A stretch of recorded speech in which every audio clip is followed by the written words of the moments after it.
Ladies and gentlemen, I call the May 22nd, 2017 work session of the Portsmouth City Council to order. Madam Clerk, will you call the roll, please? Yes, sir. Mr. Cherry? Here. Mr. Clark? Here. Mrs. Lucasberg? Here. Mr. Moody? Here. Ms. Simmons? Here. Dr. Whitaker?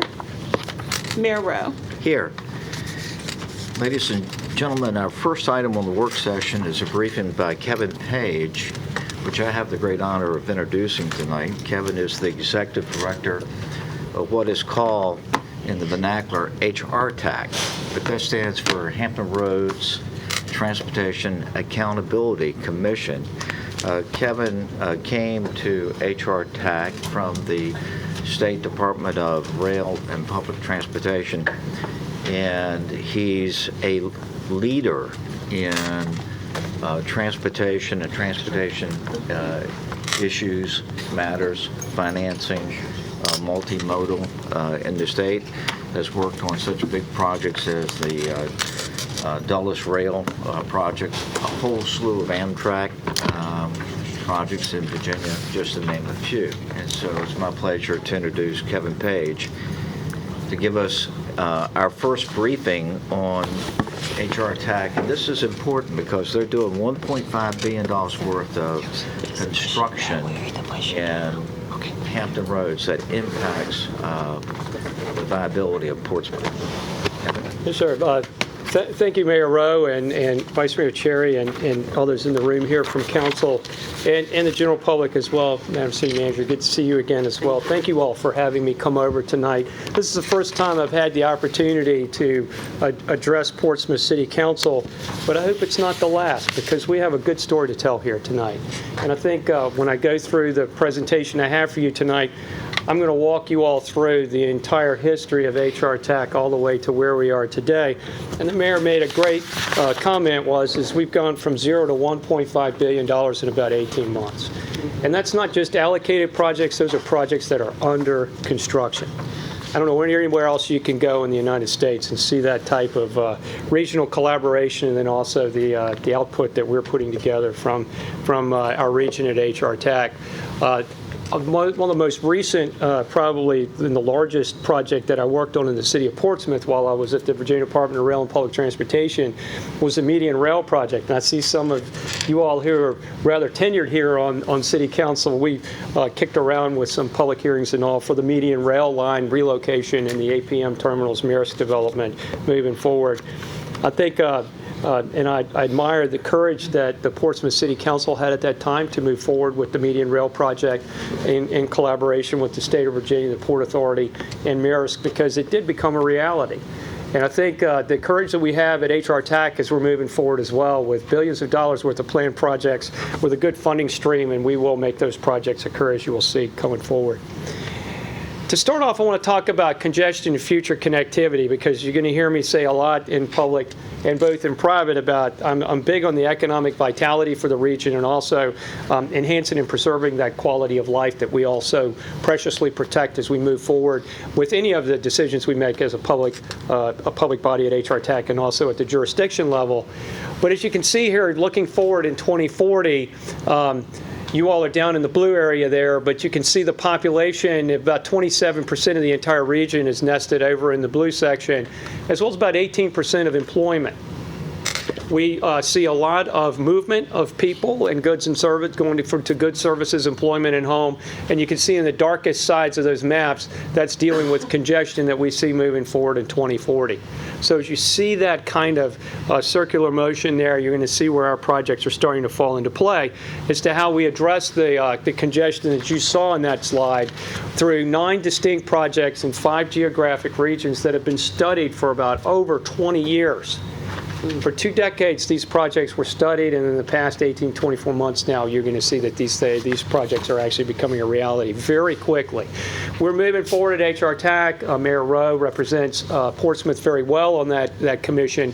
We're moving forward with projects at an extremely accelerated pace and with a lot of deliberacy as to how we make sure that we're providing the best congestion relief possible for the citizens of the Hampton Roads region. The Hampton Roads Transportation Fund, which is your regional tax. This is your regional tax. These are your regional revenues, and these are your regional projects moving forward. We today use the Virginia Department of Transportation to move forward with many of our PAYGO projects, but remember in the back of your mind, they are contracted by HR TAC through a standard project agreement to actually construct the projects on behalf of this region. So when you see the signs going up into segment 1 up on the peninsula, you'll see this project delivered by VDOT and HR TAC because it's a joint effort as we move forward with those projects. So in 2013, we were created, the fund was created, but in that process in the McDonnell administration at that time, the leaders of House Bill 2313 did not have the opportunity during that session of the General Assembly to create an entity where the funds could be nested or housed. So they came to the Hampton Roads Transportation Planning Organization in the first year, which was not a legal entity. The HRTPO is a federally compliant organization that was created by an act of federal law and guidance to move forward with the Constrained Long-Range Transportation Plan. They're a planning arm. So what happened was HR TAC, in the very next session, there was some corrective action made to actually move and create HR TAC, which was actually created under House Bill 3202 back in 2008 with the Northern Virginia Transportation Authority. The Hampton Roads Transportation Authority, HRTA, was created, but it was found unconstitutional. So in 2014, here it comes back in a more deliberate fashion to set it up so that it could be a political subdivision of the Commonwealth of Virginia. And also in that political subdivision, we move forward to be empowered to not only, consider ourselves a small VDOT. We could finance, build, operate road systems, do P3s. That's public-private partnerships. We'll talk about that in just a minute. And these are for, I like to consider ourselves, as we ride this carousel of multimodal transportation, we're the transportation pony that bobs up and down because all we can do by law is highway, tunnel, and road projects for decreasing congestion relief, to reduce congestion in the region moving forward. We're also authorized to use our funds not only for highway purposes, but also support the administrative costs of the operation of HR TAC as well, and also in the bond indebtedness as we will move forward, I'll talk about in just a minute. We also work closely, as I mentioned, with the Hampton Roads Transportation Planning Organization in all 14 of our jurisdictions and our 5 politicals at the General Assembly who are also on our board. You kind of wonder, if you look, I always like to say the smallest caption or the smallest graphic is the most important. As you can see, the Hampton Roads region is the absolute apex of the eastern seaboard. And oh, by the way, that star is right where all the container ships know to go over to Maersk because you got the deepest water and the longest wharf of anywhere in the United States on the eastern seaboard. Great place to be right now for you all, but also we have to plan for the landside logistics of that. Not only do we have the importance of the congestion relief of people moving around in the region, but we also have to be prepared for these larger container vessels coming in and how that congestion will also be incorporated in those truck movements as we move forward in that congestion relief. So we have 10 cities, 4 counties, and 5 General Assembly members. The weighted vote of the commission is basically the 10 cities, the 4 counties, the 5 Virginia General Assembly members do have a vote, but it's not a weighted vote. And then we have some ex officio members, including John Malbin from the Commonwealth Transportation Board, John Reinhardt over at the Port Authority, Jennifer Mitchell from DRPT, and also Charlie Kilpatrick, who is a commissioner of VDOT. They're ex officio voting members, as well as VDOT and DRPT by law are to support HR TAC administration upon our request on issues as they move forward. We're also to keep in mind now, remember I talked about the TPO not being a legal entity, we're a political subdivision of the Commonwealth.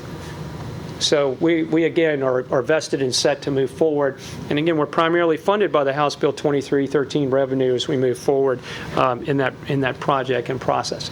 So what's the HRTF? Your regional tax revenues that are paying for these highway projects are a part of an incorporation and combination of a regional sales tax of 0.7% on your sales and use tax. It's not for food, but your sales and use tax. And those revenues bring in anywhere from $126 to $130 million. It's a pretty stable revenue source. Thank you for going to shop like we do. One of the risks that we have is internet sales.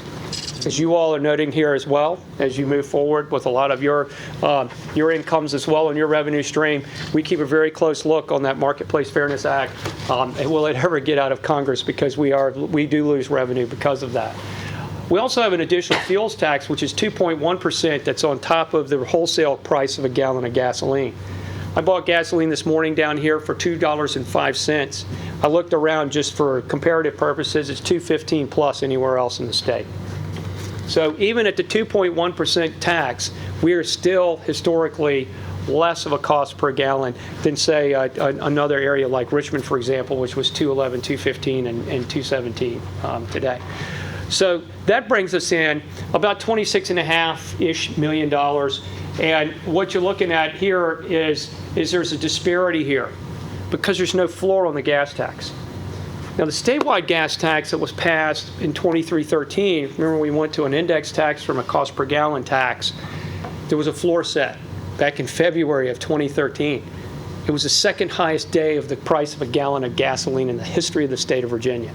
That's the floor. We've never bumped a bump below it, never bumped above it. We're all below it, but we've never bumped above it. So you're always going to see right now that our tax is the floor tax. We don't have that. So if you look at our revenues, they're like a sine wave. Every month we receive a transfer from Treasury, and it goes up and down based on the season, obviously, because tourists come to this region and buy a lot of fuel. So we have a little bit of a challenge there, because if we had that floor on that gas tax, a minimum of $14 to $15 million a year more would be coming in to help pay for your road projects. So just wanted to let you know that as well. So we've been trying to get a floor on the gas tax, not only for HR TAC, but in Northern Virginia as well. State code requires that the HRTF funds be spent for all our highway construction projects that I mentioned to you earlier. So again, we're that one horse in that carousel for multimodal transportation moving forward, and our projects are only for new highway capacity. That creates a reduction in congestion that is prioritized by the HRTPO. So when you look at congestion relief, you all have heard of Smart Scale. I'm sure you've heard of that. And also the HR TAC HRTF, which is our enabling legislation.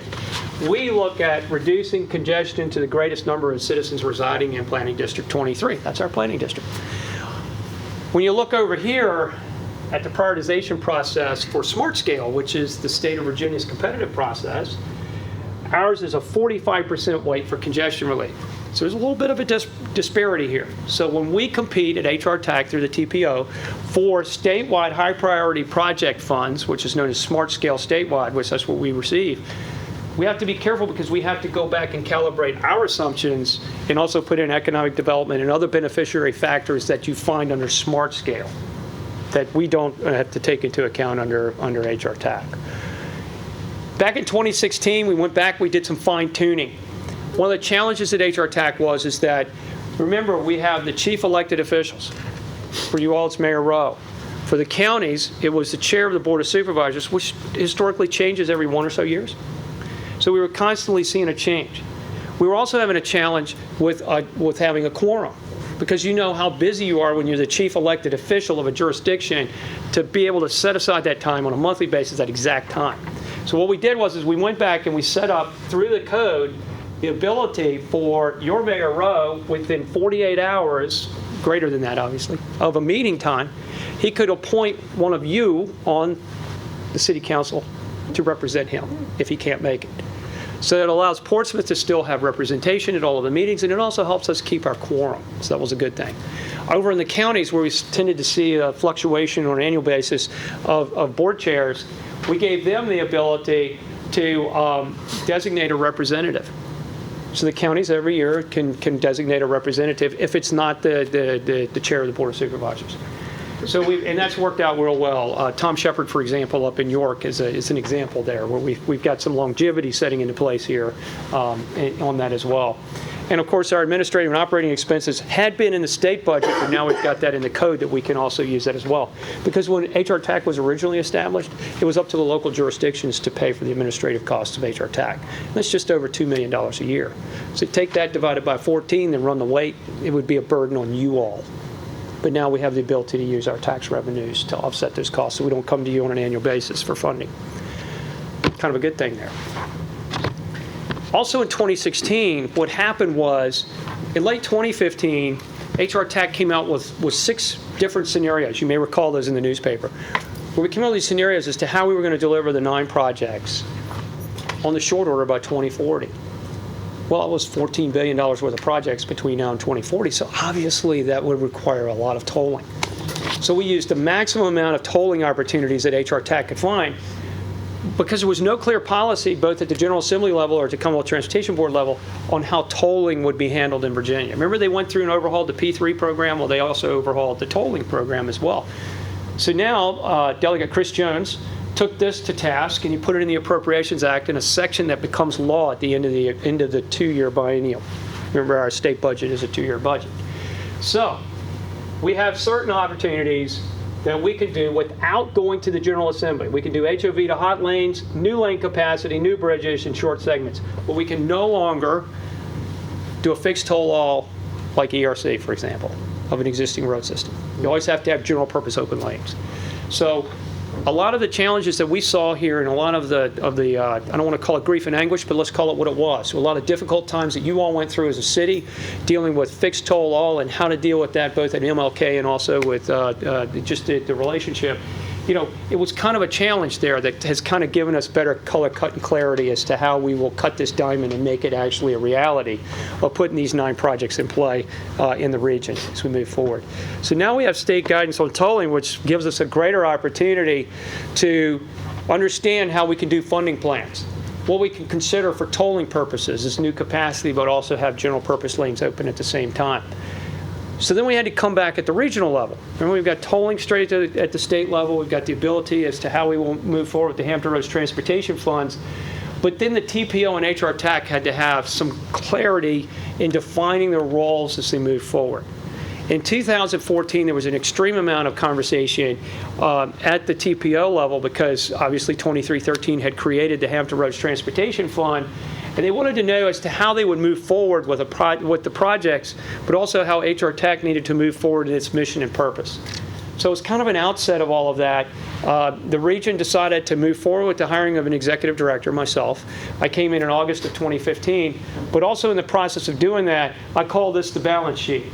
The TPO is basically the planning side of the relationship as to how they will maintain the TIP, the CMAQ, the RSTP, and the long-range transportation plan. That's out to 2040. And for the first time, and you're going to hear more about this in a minute, for the first time, this 2040 plan that was just recently adopted by the TPO was the first constrained long-range transportation plan that had real projects and real money in it. Isn't that amazing, what we've been able to do now thanks to HR TAC? We have the ability to move forward over here. Once the planning is done, we shoot over and we run down our side of the balance sheet, as I've kind of explained to you already, as to how we support the bonding. We have the ability to bond. We also build those projects, the important highway, tunnel, bridge, and road projects, and then how we go about procuring that as well, moving forward as that relationship.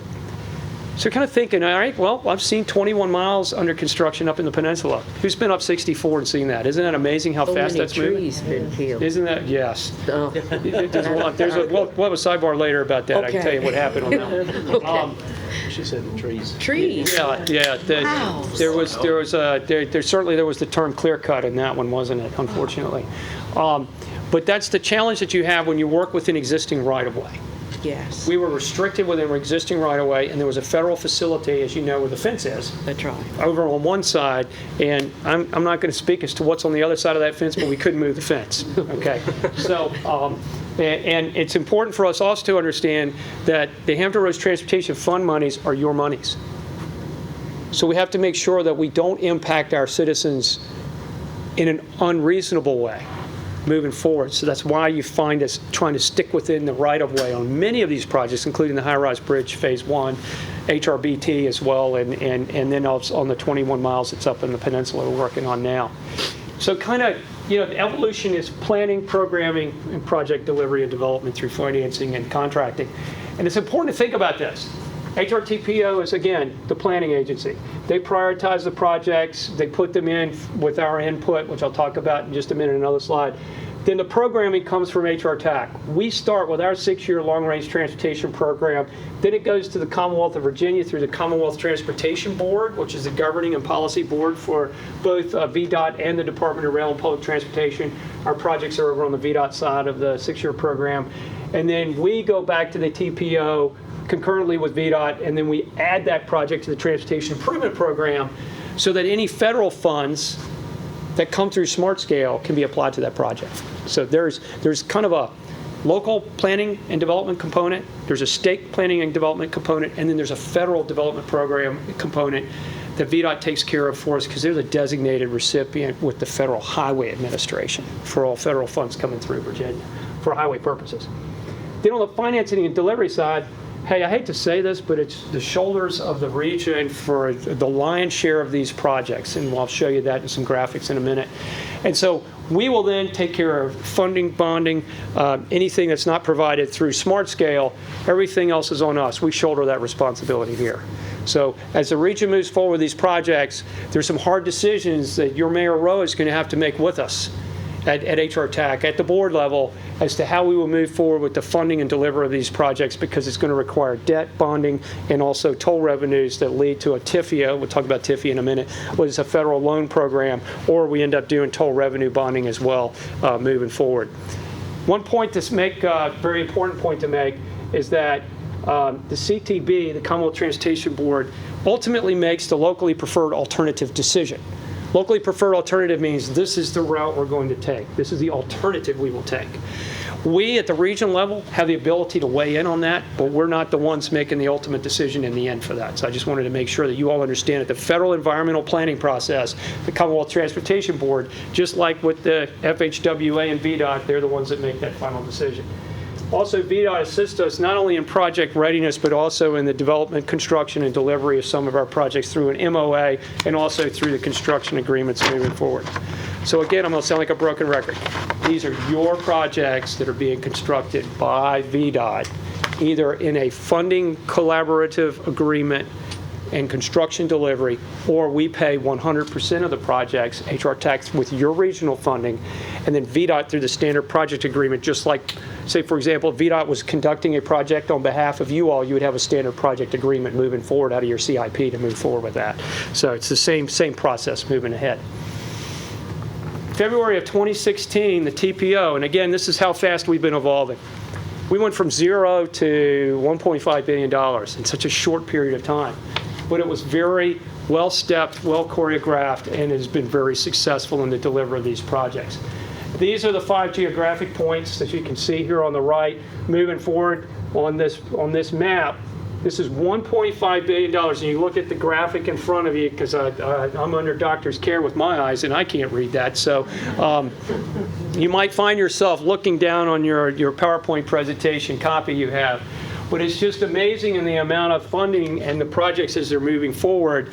And this is just, in my opinion, is something for us to really celebrate. But also the celebration part is that we couldn't pay for everything all at once, but we weren't going to let go of the courage that we have to deliver all of those projects. And that's that gray area we're going to talk about in just a minute, which includes Patriots Crossing and the Monitor Merrimack. Now you can see it. It's like, wow, this is great.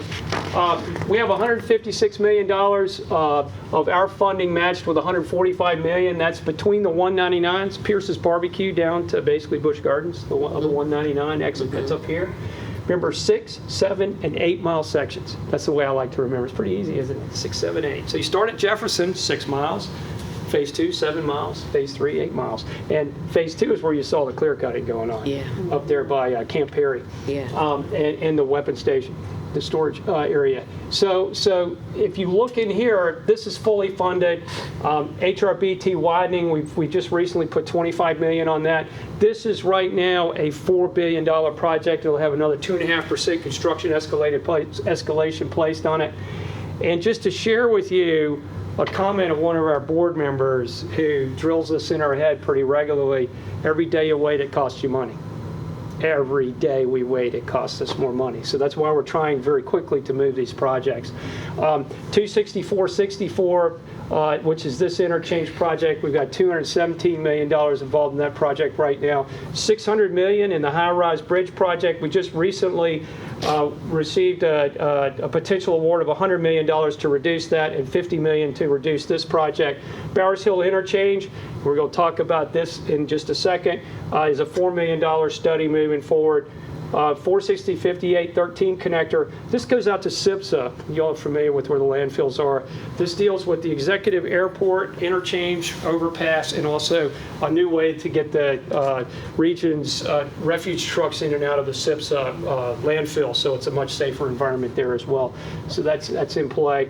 The remaining segments of the Hampton Roads Crossing Study, right now we have $3 million on that. Now I'm going to stop where I'm going in the circle here because I want to spend just a minute on this. I want to thank your Mayor Rowe. I want to thank City Manager Patton, Mr. Baldwin here, and the rest of the gang that you see around here from Portsmouth. Because I'm going to tell you right now, you guys stepped to the plate and says, you know, we originally had set out $7 million to look at these extra projects. And VDOT came back with the TPO staff and said, well, we need $4 million for the interchange, and the staff said, well, you know, we only need $3 million for this. Well, if I hadn't had someone from Portsmouth call me up and say, you know, we really need to think more deliberately about this for Portsmouth, because not only are we talking about a feasibility study here for the rest of these project components, but we might need to do some design work. We might need to do some further environmental evaluation that's above and beyond where we are in this process. So we went back, and Mayor Rowe was a key piece of this. We went back to our board at our last meeting and put a $4 million additional contingency on top of that $3 million, so put it right back at $7 million. That's where we started. So wanted to make sure that everyone around the table here and in the audience today understands the great working relationship that we have at HR TAC, not only with the staff that you see here against the wall, but also with the mayor, your representative at HR TAC, and also over in Norfolk, because they played a role in this as well. It was like the two jurisdictions worked very closely to make sure they were on record that they needed the additional funds restored, and we're putting it back there. We had a public hearing on that $4 million here just over a week ago.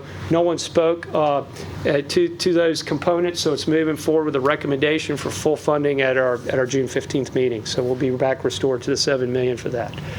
But as a piece of that, and knowing that, you know, we're setting that record straight there as we move forward.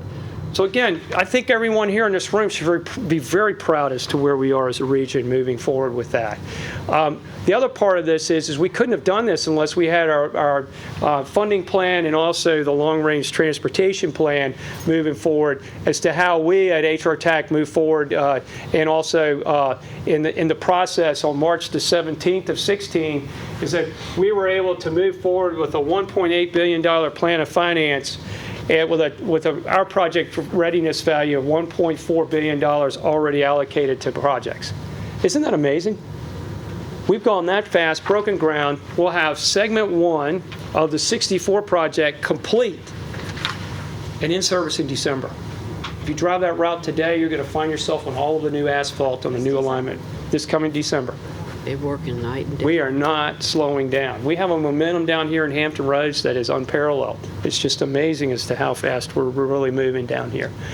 Also with smart scale funding, we've been very successful. We received 144.9, so let's round it up, $145 million for segment 3. That's between the 199s on 64 Peninsula. And then the $100 million I talked to you about, Southside Widening High-Rise Bridge Project Phase 1. And then also $50 million there for the 264-64 Interchange Phase 2, which is how we're going to take everything all the way down to Witch Duck. You know where that exit is there as well. One of the other things about the Phase 1 project, segment 1 up on the peninsula, is that, are you all familiar with what's called shoulder running? You can get 6 lanes. But during peak, it's like as you go down Route 264, you got the little red X and the green arrow. You're going to have that on the shoulders. So you're going to have an 8-lane road system for the price of 6 lanes. Isn't that great? Coming up. And not only that, VDOT came to the table, I'll give them credit for this, and they're ripping up all that old flat concrete. Remember the days of the flat concrete? Remember there's a big controversy up there when they put the concrete road in. They didn't put enough pitch on it, so it never really took the water very well. So all of that concrete's coming up. We're going to have a nice 6-lane road system with 2 shoulders that we're going to be able to run on during peak. 8 lanes. Unbelievable, isn't it? From West Jefferson all the way up to Lee Hall. I mean, I'm really excited. You can tell about that project. So we just lived through the Hampton Roads HRCS SEIS. The outcome of that was Alternative A modified, which was Alternative A, which was the alignment for Hampton Roads Bridge Tunnel. Again, it gets back to staying in that right-of-way. It's very important that we stay within the right-of-way. We're very cognizant. Hampton University came to us and said, we've got some concerns up here about the emancipation oak, which is one of the top, I think, 10 or 12 trees in the world. Yeah, in the world. yeah. And what's interesting, I'll tell a little story about this. There's a personal story about Michael Hipple. He's our member from James City County. When Mike found out about the emancipation oak, he jumped right up and he says, my mother and father used to bring me down here, and she would read us stories under the emancipation oak. So some of our board members have been very touched by this project in understanding the preservation that needs to be put into play with the emancipation oak and how we need to stay within our right-of-way. So we're really challenging ourselves. Mike Hipple and Mayor Sessoms and myself joined VDOT to go down to Miami, to actually get the Port of Miami tunnel project. If you've been on a cruise ship lately, they've got a brand new tunnel that goes down to the cruise terminal. And that itself was within existing right-of-way, and also a tunnel project that was done very similar to how we would handle this one at HRBT.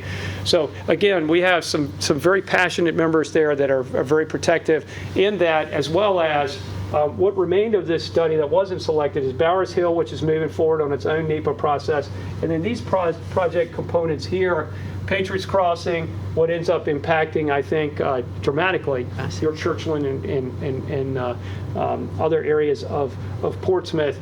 We've got to be cognizantly aware that we've got to make sure, again, getting back to my point, this is the region's funding, and we've got to do the best we can to protect and make sure that the decisions we make moving forward are the ones that are with the most deliberate fashion, that delivers the best congestion relief project, but also protects and provides the best service and least impact to our public and citizens as well.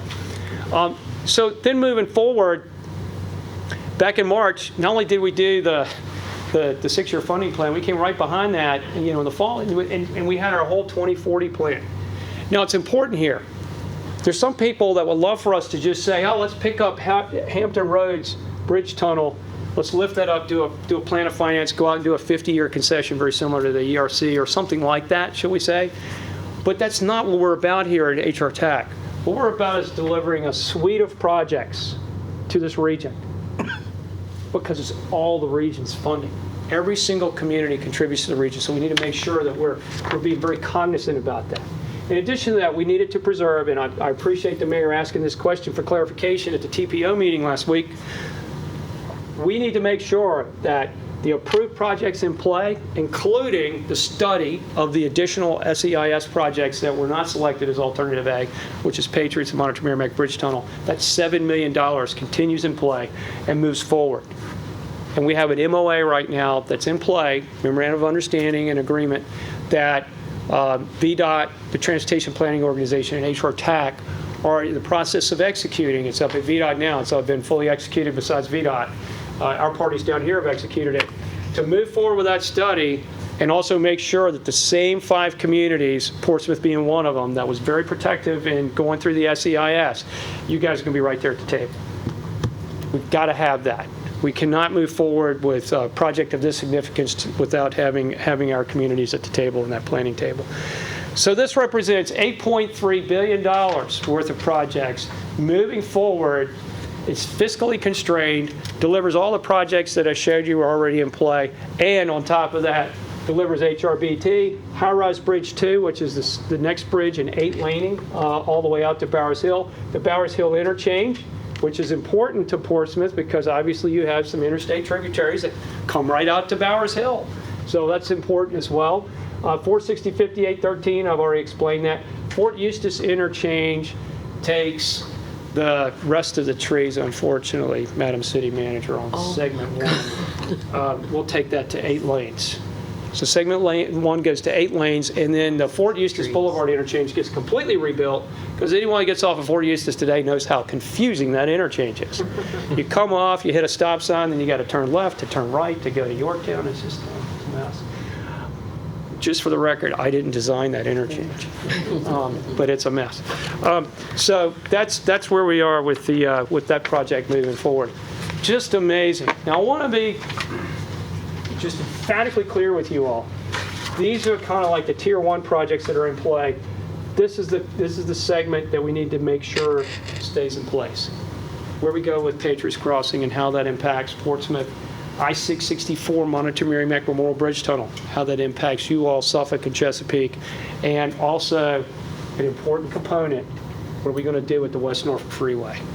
Got to make sure that we do this right, because we're almost out of real estate on the Virginia 164. We don't have any trees to cut down, Madam City Manager. We don't have any extra real estate down there. So, we've got sound walls, and we're right buttoned up against the edge of that right-of-way. And to go in either direction, we're going to impact people. People will go home at night, go to bed in a home that they're paying for. So we've got to be very careful about that as to how we move forward with that, okay? So, wow, it's first time I worked for 7 administrations when I worked for the state, and it's the first time I've seen a unanimous decision of this magnitude in any region. It's just amazing, and I'm very proud to say I'm a part of not only the Transportation Planning Organization selecting Alternative A Modified, which had that suite of projects we just talked about, but also we qualified those as a constrained fundable project. HR TAC came and we delivered a funding plan that we feel we can move forward with great confidence as to how we can support that selection of that alternative and how we could do that moving forward. So it's a great place to be. It's just amazing as to where we go with that. And that, again, that included that $4 million contingency on the outside of the SEIS projects that we talked about. So kind of in summary in this graphic, we've got the 21 miles up here on the peninsula, which is done. But since I'm over here today talking, I wanted to kind of hone in on where we are.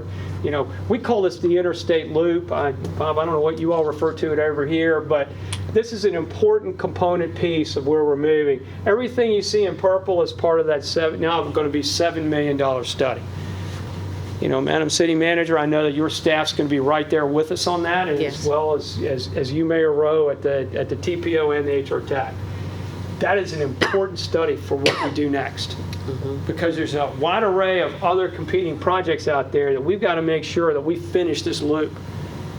Nothing's worse than a J-hook when you can do the entire circle. So we've got to be careful to make sure that we move forward with those projects, because we all know we've got to have a back door, we've got to have a front door, and we have to have a way to get across town. It's important that we all understand that.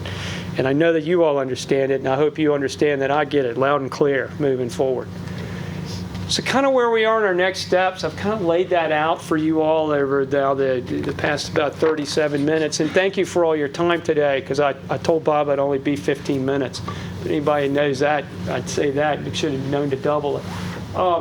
HR TAC, we're going to continue to work to develop our solutions. It's very, very important for us to also make sure that we've got to continue. This is a living process. We're new at this game, and VDOT, obviously, this is a new relationship for them.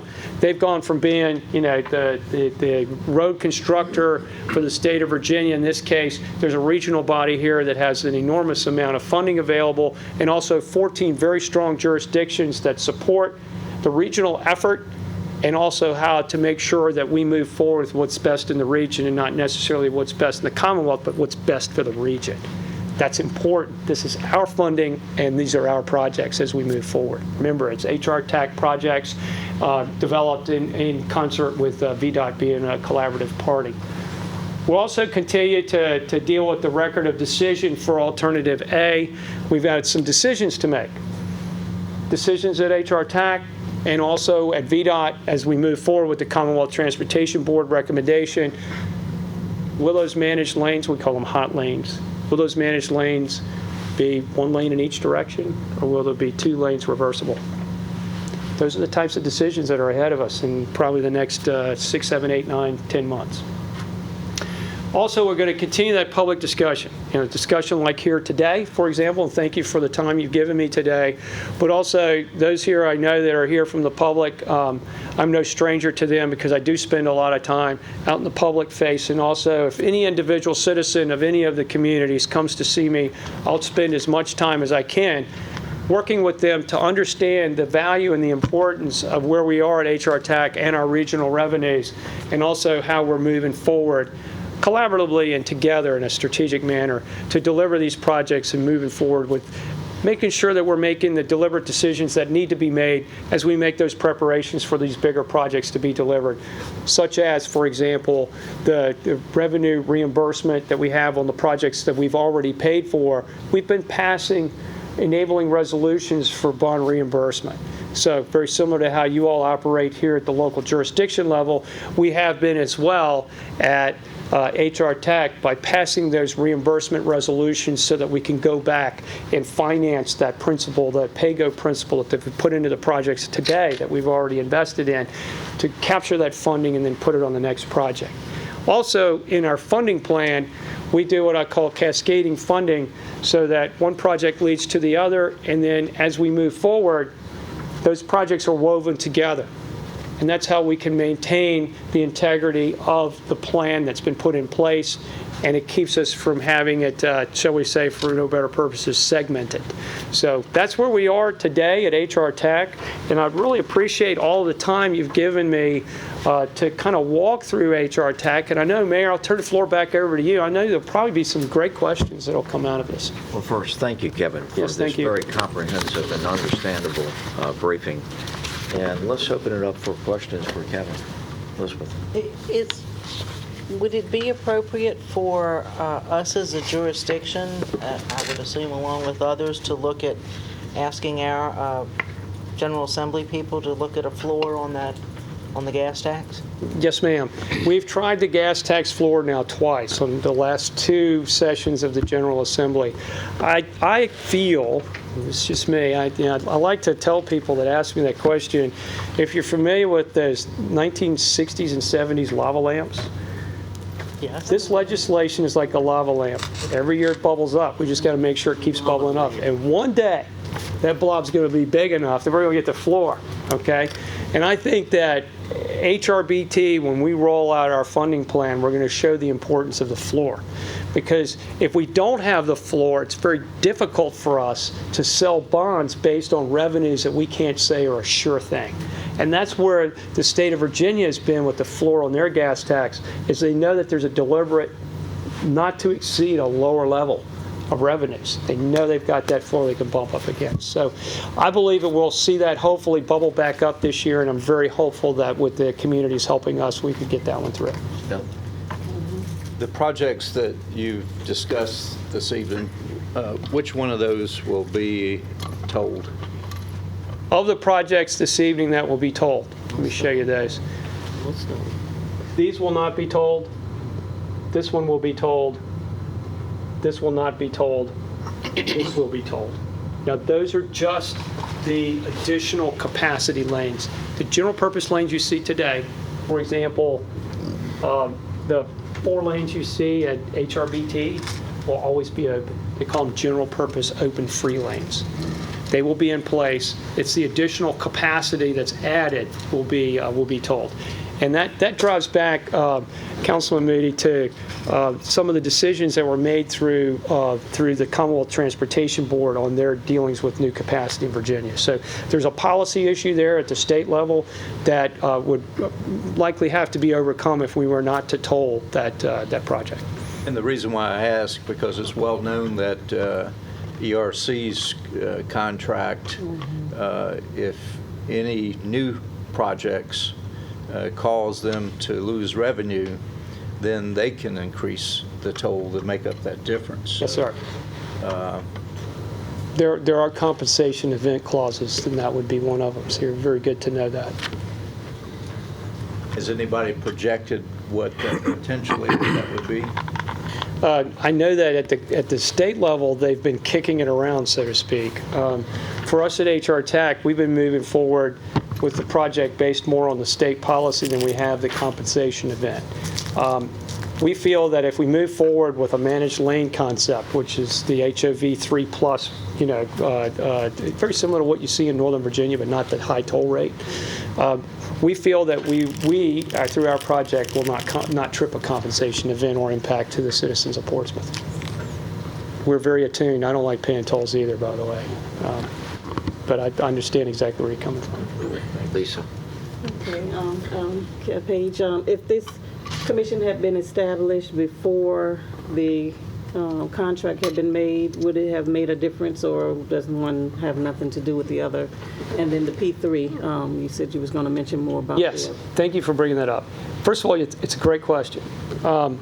There was the only way that at that time, prior to the ERC contract and the tolling policy that was established in the Appropriations Act, there was a pilot project permit that was issued to the state of Virginia. It was a model state. There weren't that many of them issued by the Federal Highway Administration, where you could fix toll all lanes of all water crossings. And that's kind of where you ended up with the ERC, because it was, it was an opportunity there. Under where we were November a year ago, in 15, was that we looked at exercising that authority. Now, what Delegate Jones did in the Appropriations Act language is, through that Act language, turn the pilot project permit back to the federal government and said we don't want it. So that was relieved. I believe that we were able to determine that once we culled the pile down, we weren't trying to build all 9 projects at once. We were able to get into a more realistic paradigm where we weren't tolling every one everywhere for every crossing. So I think that's where we would have probably ended up anyway, but it kind of through the acts of the Assembly and the ERC helped us get there faster. And that's what I think has led to the evolution of HR tax so quickly, is that a lot of the groundwork in the last few months had come into place.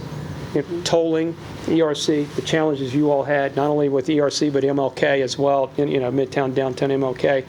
And it was the impact of that, the absolute impact is what drove us to start looking more deliberately as to how we reduce that burden and deliver those projects. That's a great question. Thank you. Now, if I can talk about P3s for just a minute. Back in April of this year, the HR TAC and the Virginia Department of Transportation held what was called a request for interest, an RFI series. And in that series, we had representatives from 10 countries, I believe it was 10 countries, come to the state. We had the RFI session over at the Hampton Convention Center, the Convention Center over in Hampton. And Spain. we actually had a very good session with P3 providers, those that finance, those consortiums that build and deliver, the ones that you see historically at the top liners on projects of that kind. We feel that we could potentially entertain a P3. However, right now there's not enough toll revenue to drive a P3. What drives Midtown, downtown? What drives the Northern Virginia, like I-66, the express lanes, the hot lanes that you see up in 495 and 395, is that there's a very captive audience up there that has the ability to pay a higher toll than we at HR TAC feel that is really, I'd consider to say, appropriate for Hampton Roads. Remember, this is a region's funding. It's our project, and we want to make sure, again, that we want to not have a high impact on our citizenry. That has proven to not help with a P3, but then again, are we ready as a region, and this is a question, are we ready as a region to convey off a project control for 50 years? And that's, I think, where we are right now in that discussion, is how we come forward with maybe a funding plan that Mayor Rowe and others that are representing on HR TAC, on the voting membership of the board, is can we come together with a design build, operate and maintain, or design build, finance, operate and maintain. Those are kind of the acronyms you'll hear: DBOM, DFBOM, and just DB, which is design build. That we can go out and actually build this project as a deliberate project and not have it as a long-term concession, but yet a relationship that we could forge with VDOT to move forward with the operations and maintenance of that facility. Thank you. I think Dr. Wood. Yeah, couple of questions. The tolling issue, you mentioned that there are 2 segments that are currently scheduled to be tolled. Yes, sir. Now, that toll on the 64 widening, is that one of the ones you pointed to? These will not be tolled. The 21 miles up here will not, but down here on High Rise Bridge, Okay. remember High Rise Bridge was part of that ERC, as you know, you all have read Councilman Moody might know that quite well, but it's one of the deliberate project locations that trips that. So yes, we will have, shall we say, hot lane, managed lane tolling of some degree at that on this project. I thought it here. was a second one you pointed to also. It's this one and HRBT, Right. Hampton Roads Bridge Tunnel. Right. So with that toll being on that segment and with the fact that the Patriot Crossing is not under present consideration, have you all analyzed the impact that that's going to have on traffic coming through Portsmouth? We are. Because the fact that you're tolling that is going to have a significant impact on the traffic we're seeing now. Thank you. There are two answers to that. One is VDOT today is doing a traffic study to complete the SEIS. And I did have a chat with their project manager today because I knew I'd be coming over here. And they're working on the traffic analysis right now on understanding exactly what that impact is going to be. And then we're calibrating our toll and revenue to their traffic analysis so that we'll understand better what that is. So to answer your question is yes, we are looking at that. We're not quite 100% complete with that project effort yet, but it is occurring. The other part I want to point out real quick, if I may, is that currently today, a dimensional truck, which means high or wide of a normal dry-van tractor trailer, cannot go up through the old tunnel. So when the new tunnel is in place, this will actually open this corridor for what we refer to as dimensional loads. So today you see the guy out there at VDOT flagging people over and having them turning around at the crash island because the truck can't fit through the tunnel, the westbound tunnel. It's actually now going to be open for westbound traffic under the new tunnel that's going to be built because it'll be higher and wider. Well, the reason I was raising that also because we're already experiencing significant traffic backup now on the West Norfolk Bridge. Yes. And that's even without the toll. Yes. Also, the toll revenue that you're expecting for both of these projects, what's the estimate that you're expecting to bring in toll revenue? We'll have a new estimate coming out on this project depending on, again, the rate of the toll. Originally, we started out with about $400 to $500 million over a 50-year concession. Not a lot of money. But then again, we're not charging a high toll. Remember, it gets back to the point of we don't want to set up a toll rate that forces motorists to want to make a decision with their pocketbooks, which would be to come over here and go through your city. We want to make sure that it's I like to say this, if I may, we will test the elasticity of the motorists through kind of where we are in our traffic analysis to make sure that we're not anticipating toll rates that are going to be achieving to the point where you all end up seeing motorists actually redirected to come through your community because of the fact they don't want to pay a high toll. So That's based to that on point. the figure you just gave, annually, you're looking at about, what, 8 million? Yeah, it's not much. So, Right. so therefore, our region is going to be held hostage in paying tolls because we have a General Assembly that does not want to just add on a gas tax. Because the figures that you've given on the gas tax, just minor increases on the gas tax would more than cover the toll revenue. And so I'm just expressing it because the frustration of persons having to pay tolls when we could be just increasing a gas tax, and it's because of Republican legislators out in Southwest Virginia, and they're controlling our pocketbooks here. And so it's frustrating to sit here and listen to a presentation that I know is going to impact our citizens significantly and how they move throughout the region with these tolling propositions. And if I may, Mayor Rowe, you need to make sure he goes with you to testify because this is you figured it out because I sat up before the one of the committees where it actually had died.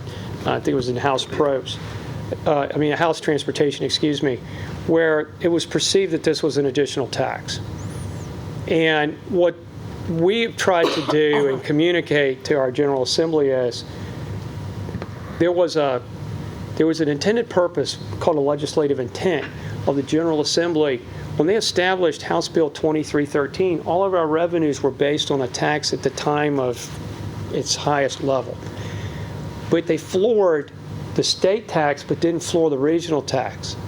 So as soon as the cost of a gallon of gasoline dropped off, it went down with it. And what we were trying to do is to create, well, the legislative intent was up here, so all we're asking you to do is floor the tax to get us back to the legislative intent. That's all we were asking to do. But the challenge was it was perceived as an additional tax. Yes. And so that was why it failed in committee rejected. to come out of the of House Transportation, because it was perceived as a tax. And so, but to me, if we can find a way to come up with some supplemental revenue, we could further reduce or eliminate some of the toll burden. But just remember in the back of everyone's mind, as Councilman Moody, you said earlier, the ERC has certain compensation events that the state of Virginia is under contract with. So we have to kind of, again, test the elasticity of where that all fits into play. And I think that's the challenge, like I said, we have in the next 8 to 9 months at HR TAC, is how do we thread that needle? Because it's going to be a needle that we have to thread, but it's going to be a very a thin eye and a very thin piece of thread that we try to push through there to make sure that when we stitch this up, we get it to where it has the best value to the region, and also the Commonwealth of Virginia is also looking out for itself in the terms of its existing agreements. Well, I just Yeah. hope the citizens are clear and Right. understand that this transportation project that we're funding in this region, much of this is benefiting the state as a whole. Yes, sir. You mentioned about the port and the deepest, waters, but I mean, we don't get any additional tax base off of that, Right. but yet we're paying these additional taxes and tolls, and so I just hope the citizens are clear. This is totally unnecessary way of funding. Yeah, I think when citizens look at over 300 million in road projects on the peninsula that aren't tolled, and you look at our region, which is the cash cow in a lot of respects for the state. The state celebrates a huge ship coming in with over 13,000 containers. What does that mean for Portsmouth and the citizens of Portsmouth? Pretty much nothing. And we'll even be penalized with new projects. Those will result in higher tolls. So I think the state needs to look, maybe using the gas tax to look into buying out the ERC contract, at least open those negotiations, because I don't see a good future for the average working man and woman of this region as those tolls continue to escalate. I mean, we can sit here and feel good about all these new projects, but I feel a tinge in my wallet. And in the next 20 years, it's going to become more so if that contract's not dealt with.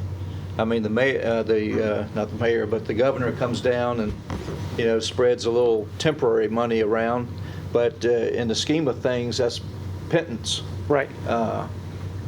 And that has to be dealt with. And I think our delegation, and I think as council, needs to support looking into a buyout of that contract. And hopefully that can be a regional effort to put some pressure on the General Assembly.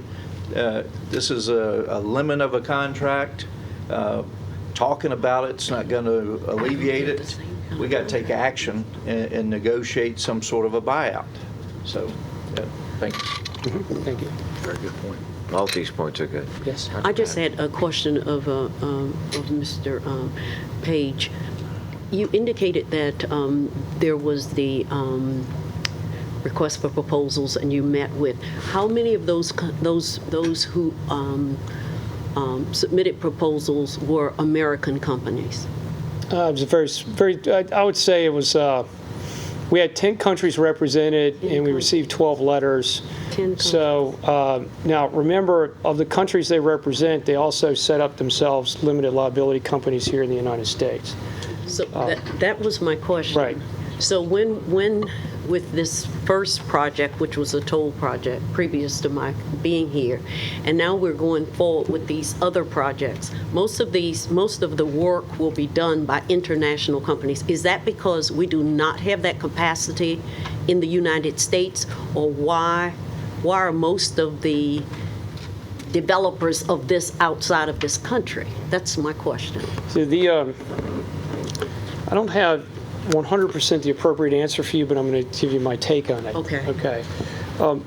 One is that many of the consortiums that are coming to the United States to actually do these long-term investments, they have not only the technology but the equipment. For example, for a boring machine. Those machines are built historically in Europe, and that's proprietary, as to how that moves forward. I was involved in a tunnel boring project with the Dulles Rail project, and they used the Norwegian method to go under Tyson's. It wasn't a long bore, but all of that equipment came from overseas. The challenge we have here in the United States is we haven't done a lot of boring lately, and we haven't done a lot of immersion tubes lately either, for that matter. And the one point I want to make to you, to thank you for bringing this up, because it helped bring this back to my mind, is one of the points we made with the meetings that we had, because we had some one-on-one meetings with these consortiums, is that if you're going to do any kind of subconstruction, concrete, batch plants, there are two different processes for tunneling, for example, for HRBT. One is either going to be a concrete tube, which is basically you bore through it, you put these little concrete sections in a big circle. That's how the Chesapeake Bay Bridge Tunnel is going to be constructed. Or you do immersion tube, which is basically you build and cast these large pieces around steel. They call them steel cans with concrete, encased concrete. And you drop them, and that's what the ERC project was. So you had Skanska come in and basically do immersion tube. You dig a big trench and you drop these tubes. Our point was, if we're going to spend this kind of regional funding here, you're going to put all of your subassembly plants right here in this region. It's either going to be in Portsmouth, Norfolk, Hampton, wherever it is that in close proximity to where the project is. And we were very clear about that, because we know that some of these consortiums, because of their proprietary technology that they bring to the table, they're not historically going to be United States companies, but we can certainly kind of push them into a contract that brings that construction benefit to the localities in which we're spending the money. Thank you. That was a great question.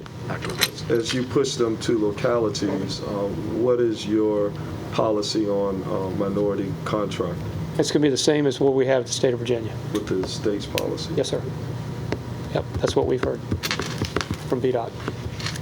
Nate, did you have your hand up? Yeah, I was just to clarify about the high-rise bridge on 64. Yes, sir. It's only going to be tolling the hot lanes? Yes, sir. Because I didn't know how that was going to impact the Gilmerton Bridge on Route 13. Has that been addressed? I know that's Chesapeake, but Right. Canal Drive comes to George Washington Highway, which crosses into Portsmouth. And, Right. And intersection of George Washington Highway and Victory Boulevard historically has been one of our number one intersections for crashes due to the volume of traffic. Yes, sir. So I didn't know if that had been addressed with all this going on, because it might give us more traffic at that intersection. Yeah, I'm hoping it's not going to give you more traffic at that intersection, but as we go through the project, in the, I don't know how closely you'll follow the EIS on the EA on that. I don't know whether you'll follow it very closely or not, but with high-rise bridge, it was actually a full overarching 100% encompassed project. That was where all of the phases were being built all at one time. It was unaffordable. We just couldn't achieve it and still continue to develop other projects. That was a well in excess of $2 billion project. So what we did was we split that project out, went into the inside of the right-of-way, and that's where the hot lanes are going to be, in the center. And in doing that, it's going to be very similar to the weave that you see coming in and out. Say, for example, not the Greenbrier weave interchanges, but you can see how you come and go out of the hot lanes. That's what we're planning on doing along that line. So in the effort of that, I know that there are going to be some interchange improvements. I just don't know specifically what they are, but I do know that they're taken into account both in Phase 1 and Phase 2, very similar to how we're doing the peninsula in several sections in different phases as well. It's a great question, and one I'll take back to VDOT to make sure we've got that sensitivity there, Member Clark, as to how we go forward. Other questions, comments? Well, this was a very good discussion, good points. Very good points. Thank you for this very, very comprehensive. Well, thank you, Mayor. I'm always available to come back. I work for you all. Thank you. So if you ever need me, I'll come out to any public meeting you have, or, if you want to meet with the civic groups or whatever. Mayor, I'd say through you, I'm available for any of this. Thank you. All right, thank you. Have a great night. Dr. Pat. Yes, yes. Mayor and members of council, before I introduce the presentations for tonight, we have a special guest who's in our gallery, and we have Inspector Yogananda Pittman, who is here from the Capitol Police. She is shadowing Chief Tanya Chapman, who is her mentor from the Noble Chief Executive Program. And we'd like to welcome Inspector Pittman, who works with and for the Capitol legislators and senators in Washington, D.C. She'll be with us for 2 days. Tonight's public work session, we have several presentations. During last year's legislative process, City Council asked the City Manager to begin the 2018 legislative process much earlier, and this year we're doing just that. The city's 2018 legislative package submission is not due until November. Tonight, our first staff presentation will be given by Ms. Sherry Neal, Intergovernmental Affairs Manager, on the 2017 legislative review and the timeline for the development of the 2018 legislative initiatives. Mrs. Neal will be joined by Mr. Solomon Ashby, City Attorney, who will provide highlights on the 2017 legislation that will be effective July 1. Our second presentation addresses the concern raised by the international organization dedicated to the protecting of rights of all animals known as PETA in March of 2017. The city manager received a letter referencing dog tethering in the city of Portsmouth. In addition, during a city council meeting in late March, a PETA representative spoke during the said meeting. Over the past 2 months, the Police Department and City Attorney's Office have reviewed the city's existing ordinances, along with studying ordinances on dog tethering from cities across the region. Tanya Chapman, our Chief of Police, will present a briefing on dog tethering. An outcome of tonight's presentation will, we hope, to glean from City Council support for the recommendation being brought forth by our Police Department. Our third presentation will prepare you, our members of City Council, our citizens, visitors, and tourists for the upcoming summer and winter fun-filled events, festivals, and shows at the Pavilion at Harbor Center for all populations with our community and visitors to our beautiful city. Mr. LaVoice Pace will present that segment. Mrs. Neal. Thank you, Dr. Patton. Good evening, Mayor Rowe, Vice Mayor Cherry, members of Council, City Council. The presentation this evening will cover the following. First, the outcomes of our 2017 state legislative initiatives. As a result of legislation that's been passed this session, Attorney Ashby will brief you on a few new ordinances that will become effective as of the 1st of July.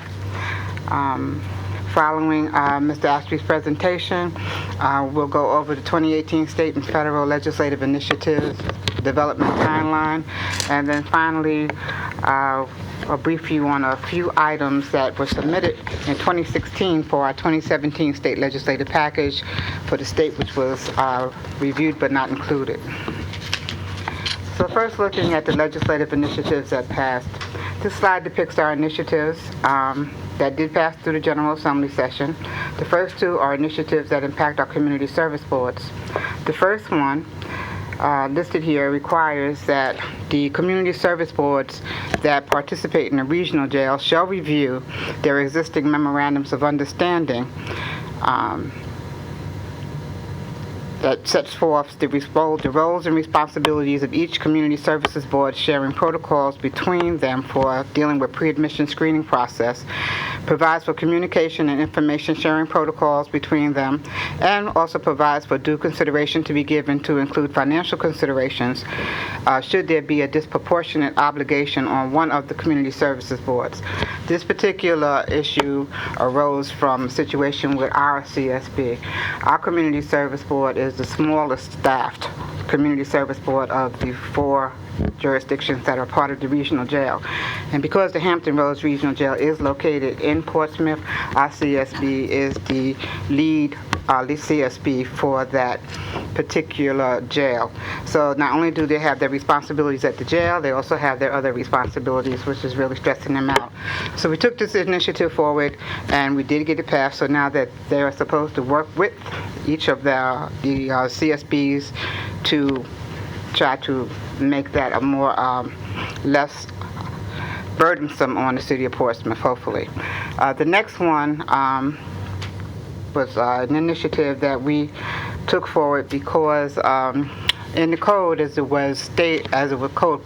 code was stating, if a person was under court order to receive a restoration order, that they could not receive treatment under a temporary detention order unless the restoration order was in place. I'm sorry.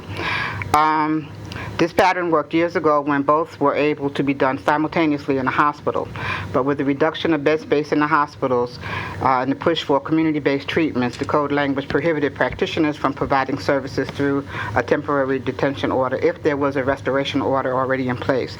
So with the change that we've made here in this particular section of the code, that impediment has been removed. The next one, Senate Bill 1037, was the final action in a manner that we brought before the General Assembly in our 2016 legislative package regarding the disclosure of historic properties that are not covered by a home association. We were successful in having our initiative sent to the Virginia Housing Commission for study during the interim, and this particular bill is the resulting of that study, which now includes language in the Code of Virginia directing prospective buyers to do their due diligence in determining if a property they are considering purchasing is located in a historic district, and if so, it places upon the onus upon the purchaser to do their due diligence to find out what the local laws are that governs that particular property. Buyer beware. Basically, yes. Mayor, can I interject something, please? I'd like to just go back to House Bill 975 and 935 and just reiterate how we have over 700 mental ill inmates at our regional jail. Our behavioral health care, until this, has been the responsible body to go out if there is someone that they suspect, if they have to be TDO'd. And I want you to also know that if someone is TDO'd and has to go into that hospital, a police officer has to go with that individual. And if they cannot find a bed for that individual way up somewhere close to West Virginia, then our police officer has to drive that inmate up there, and the many hours, I remember one of the times not too long ago, there were like 7 police officers with 7 different people from there at Maryview waiting until the TDO and where they're going to find a bed and then get the inmates to where they are. So this will help us because this now is saying that all of the other 4 are just as responsible and must work with us. Thank you. Yes. The last item on here is the Treasury loan that we were very successful in securing. It's a no-interest Treasury loan in the amount of $1.7 million over the next 3 years to close a revenue gap for our city, which resulted from the contract that the Virginia Port Authority entered into with the Virginia International Gateway last year. The Virginia Port Authority projects that within 3 years, there will be new property that will replace that which was taken off the tax rolls, which will enable the city to repay the loan, and we will also have a higher tax base than what was lost initially.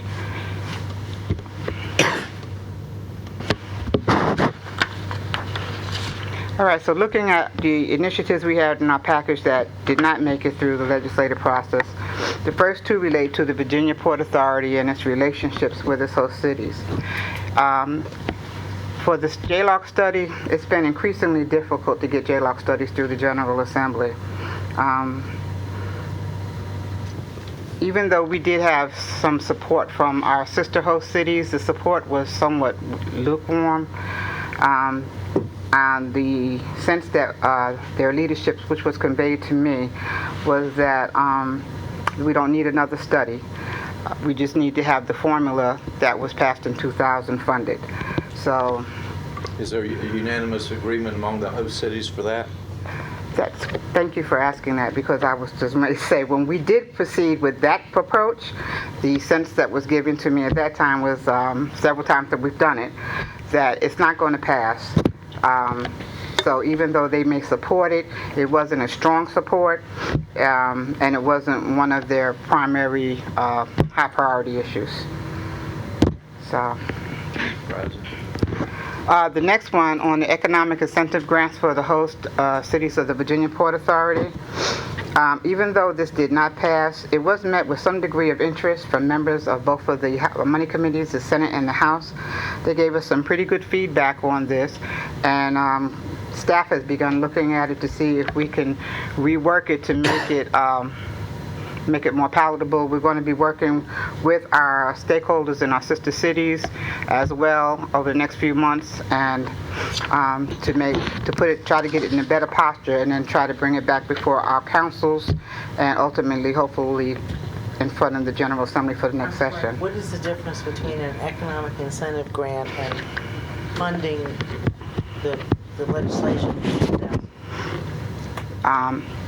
One is a grant. I know. The economic incentive grants dealt with trying to set up a grant fund that would be specifically for the host cities to help spur economic development in the host city. And the second part of it was for transportation infrastructure projects in the host cities impacted by the port. The first one, funding, would be and I guess the fine line between. The first one would be, it's a pilot program. The first one would be funding that was going to come straight from the general fund. So incentive grant is for something new. Yes. And see, when they passed the formula in 2000, if you recall, the formula said that the funds was to come out of the state general fund, which that's why they never really pushed it through. Rather than coming out of the port or out of the Virginia Department of Transportation.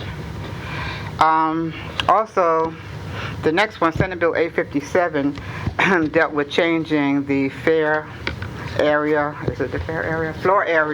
ratio.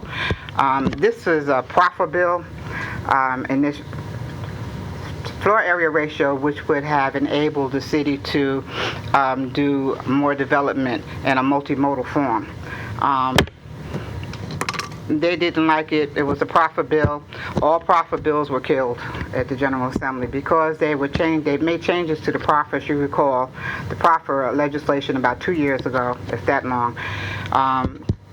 The advocates for the proffer bill said we haven't given it long enough time to actually see how it's going to work and what the problems are with it, and they would prefer for us to wait and not try to change anything just yet and see how this works out.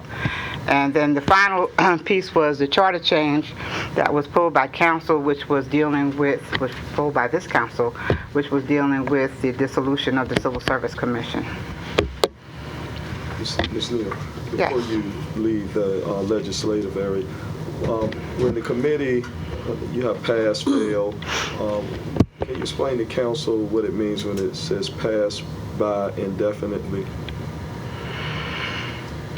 Okay, when a bill is passed by indefinitely from committee, essentially it's dead. Yeah.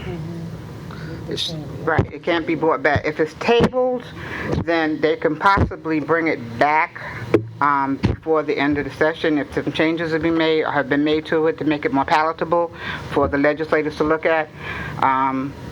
And if it's carried over, then they'll go back at the end of the year in December. Each committee goes back and looks at all the bills, some what they call in the table or in the drawer, to see if any of them are bills that they might want to carry over in committee to the next General Assembly session. But if it's passed by indefinitely, it's... Yeah, no, I was asking because Lionel Spruill, I didn't hear you bring this bill up at all in any of the legislative hearings. Which one? But Senate Bill 881 that Lionel Spruill, patron, and that was the bill whereby he was proposing that persons could receive their retirement from VRS and work. and there wasn't a lot of discussion on it. It was sort of sound like it was sort of clandestine how it was done. But I was curious when I saw it said passed by indefinitely. I wasn't clear if that was actually dead or if that was going to receive some future consideration. Because if it were, I would strongly suggest that local delegates do not support it because in reading the impact statement, VRS said it would have a $1.2 billion unfunded liability on the state. And so if you could, I just want to make sure if that's something that is definitely off the table. All right, thank you. Now, I didn't track that particular bill, but I will keep an eye out for it. SB That's 881. 881. Okay, thank you so much. All right, so next we're going to turn to Mr. Ashby, who will speak to you about some of the ordinance that are coming effective as of the 1st of July. Mr. Ashby. Thank you. Good evening, Mayor, Vice Mayor, and council members. During the 2017 General Assembly session, several additional pieces of legislation passed that impact city operations. Tonight, I will highlight just a few additional pieces that will be effective and be under consideration by city departments as of July 1, 2017.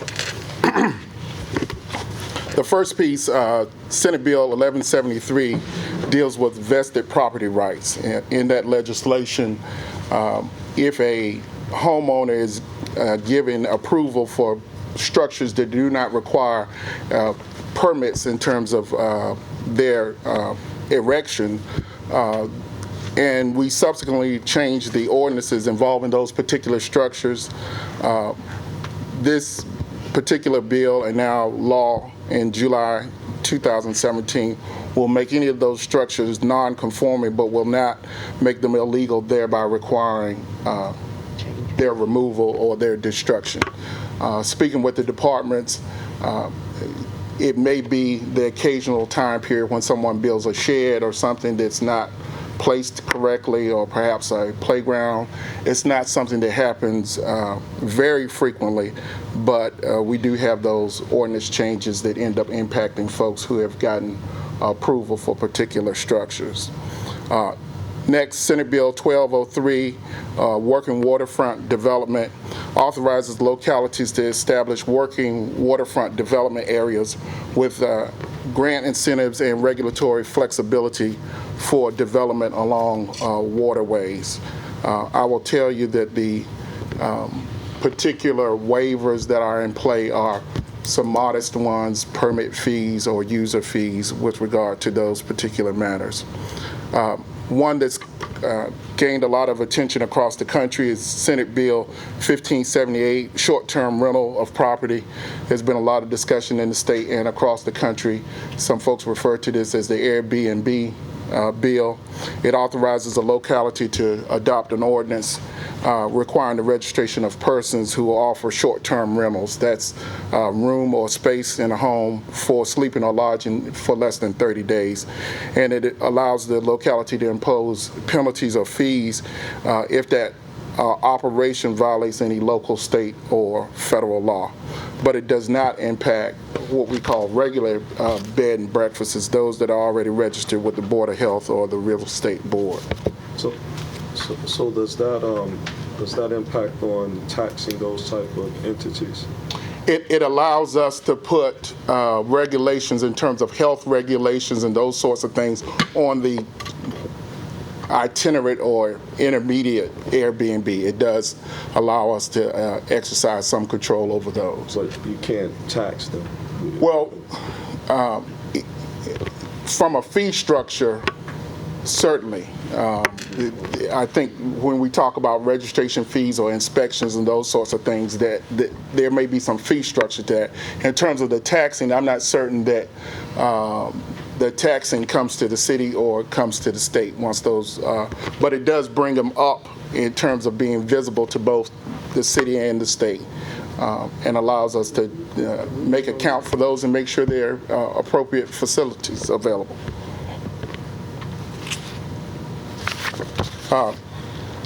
House Bill 1815 increases the penalty for trespassing on a computer that is used primarily for government use or public utilities. Under the prior statutes, if you trespassed on a government computer, or if you trespassed on another's computer, your penalty was up to a year in jail and a fine. If it is a governmental computer or a public utility computer, that penalty has been increased and could be as much as 5 years, depending on the circumstances. Senate Bill 873 authorizes the fire chief to take charge over the airspace above a imminent fire, explosion, or uncontrolled hazardous release of chemicals. Primarily, this is focused at the new state of technology and the drones. Some of you may have seen the advertisement. I believe Wavy 10 is now publicizing this new drones. This allows the fire chief to now regulate the traffic above any incident for which he's in charge of, just to maintain safety. House Bill 1560. He has a I question. have a question. Now, I see that, and the reason it's there for the fire chief, but what about law enforcement? There's nothing in there for them? Because I know sometimes tactical situations, you wouldn't want somebody inside of a location to see what's going on outside. Well, I will check and make certain, but the way the bill was directed was primarily for the hazards issues. But that may be something, I'll take a look at it, and if there's an issue and there may be a gap in that, that may be something council may want to take up in the upcoming legislative session. But I will. Does specify any penalties? They do. I believe they're fairly minor, but I will get back with you in terms of those. But in terms of the control, it places the onus on the fire chief along with the other law enforcement authorities that he has in order to control that. I will tell you, with regard to those drones, there are already some pretty significant rules and regulations on those drones, so it is not going to be your helicopter you buy at the mall flying over. There are some significant money spent on the drones involved, and they do have considerable regulation on them, so it's not a fly-by-night situation where we wouldn't be able to identify or control that situation. House Bill 1565, much like the prior bill, offers some incentives for green zone development. Where we talk about green zone, those are areas that are either in energy efficient buildings or businesses that contribute to energy efficient operations. Again, it allows the city to designate certain zones and then provide some modest incentives and grants for those folks who operate in a given zone should the city decide to designate a particular area. So those will be deployed through economic development, or who's the, With talking with the departments, they would probably start with economic development as opposed to planning. And so we'll start the discussion in July 1. The next bill is probably the most recognized and also the most publicized bill. It comes out of the financial situation in Petersburg. House Bill 2003 requires a notarized statement from the chief elected official, that being the mayor, and the chief administrative officer, that being the city manager. It requires a notarized statement that the locality has been presented and reviewed the local governing body's audited financial report.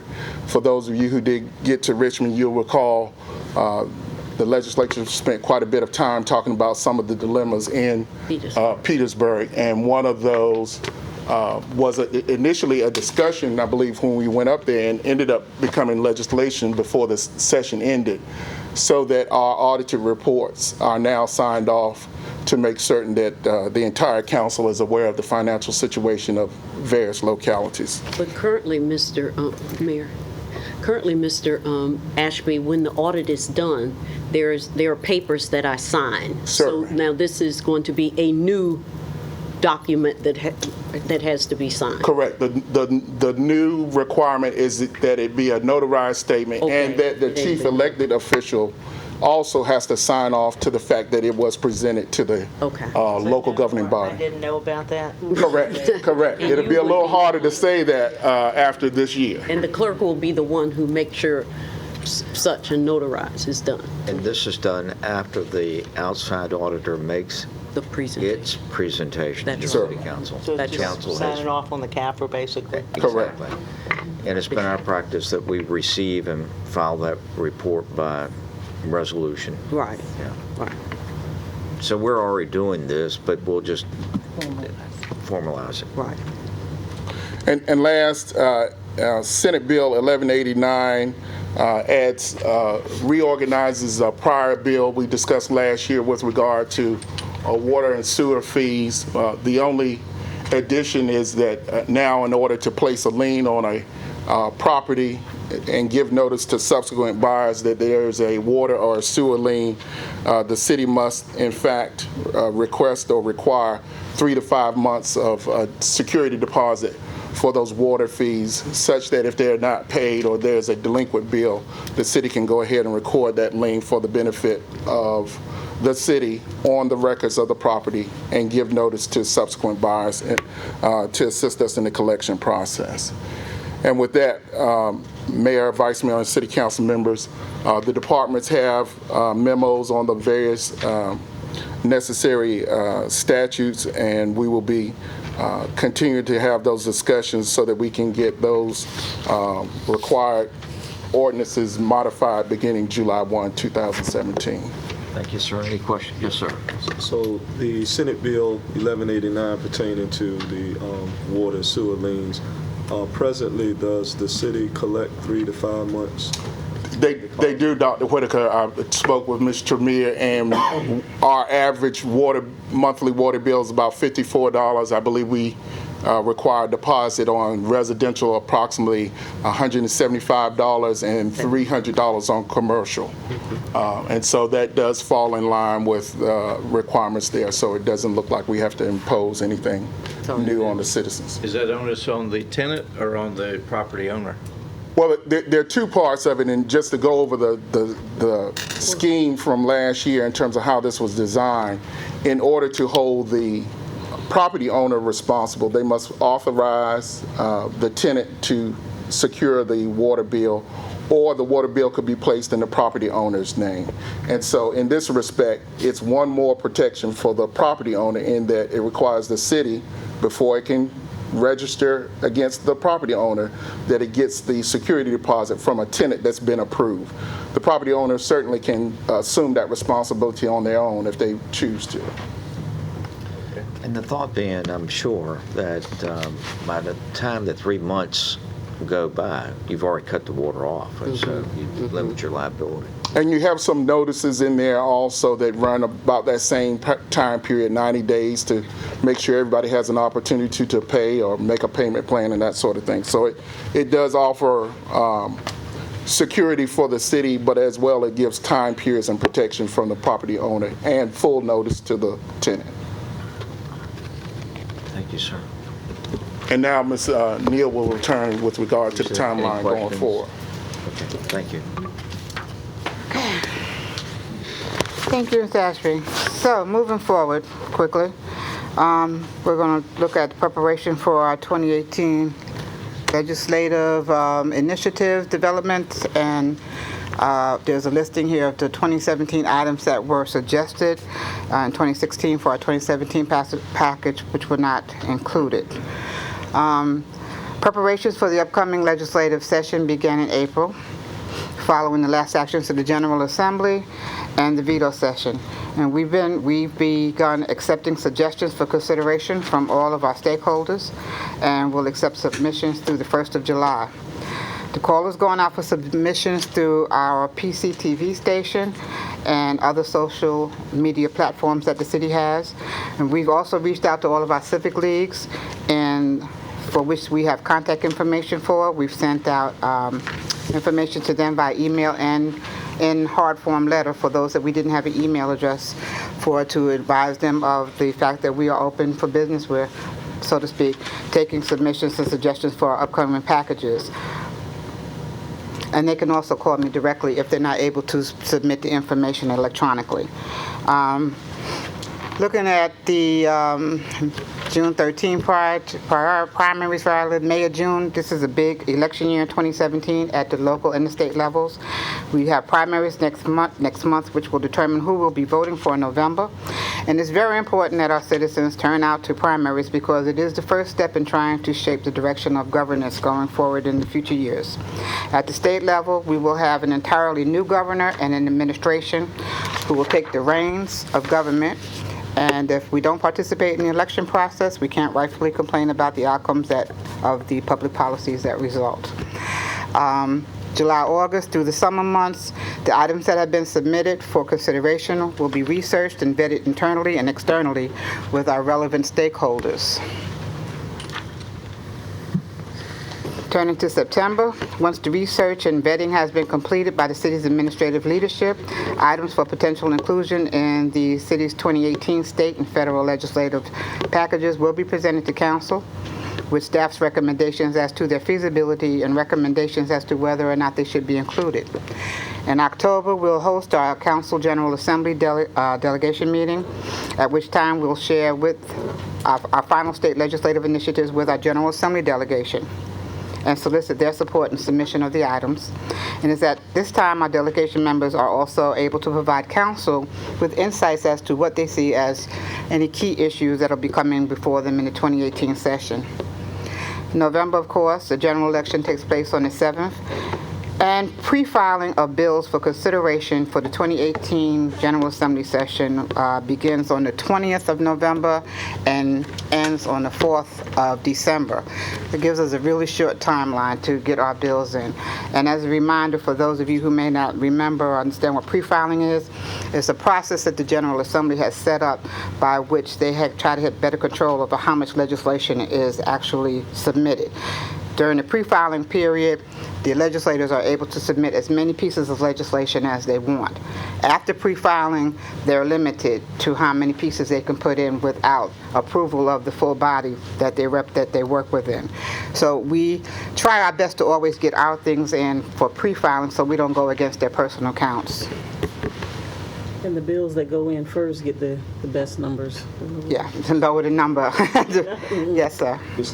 Last year, there was an issue that came up in regards to public hearings that may be necessary for certain items to be added to the legislative package. I didn't see that information as far as when should public hearings be scheduled within that timeline so that we could put it into the legislature. Thank you, Dr. Whitaker, Councilman Whitaker. I haven't included it there because it depends on whether or not we get anything that requires a public hearing. If we should, right. I believe it's 30 days.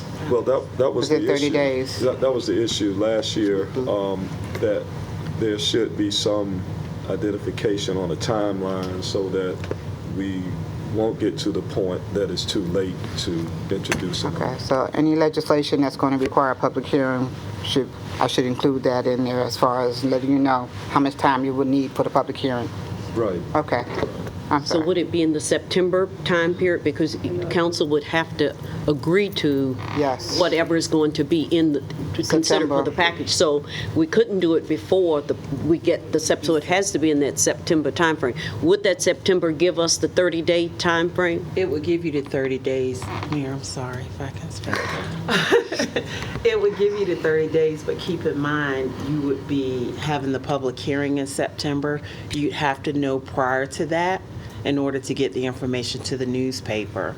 Right. So you still have to back it up even further to possibly July, having your information together to go to the paper to be advertised. And it has to be advertised at least 7 days prior to the public hearing. And you want the public hearing 30 days prior to, so you just have to keep backing it up. So what kind of things require a public hearing? Charter change. Charter change. Change. Any charter change? Yes. I think that's, Charter the change, question was to put it on here so people will know. charter changes require either a referendum or in lieu of a referendum, a public hearing. Could you go back to your the first part of your calendar? Yes, ma'am. So, Mayor and members of council, I think we're going to have to move it forward and bring it to you all in that July, August. Then that definitely would give us enough time for, if there are any things in there for a public hearing. Why don't you decouple July and August and the public hearings, or bringing the package back in August? Bring the package back in August, okay? Is that acceptable to everybody? Then you could have the public hearing in September if necessary. If necessary. Right. Okay, Everybody okay with that? that's great. Sure. you have that? I think, so we're saying we're bringing, You wanna instead of decouple? September, bringing it to council, we're going to bring it to you in August. No, you're bringing it to council in August. Right, you're right. Yeah. Instead of September, okay. Yeah. You got it. And you may not need it, I'm just, for information purposes, we know when the deadline is. Which means I would need to know if we're going to have a situation such as that before the end of June. We'll work it out. Okay.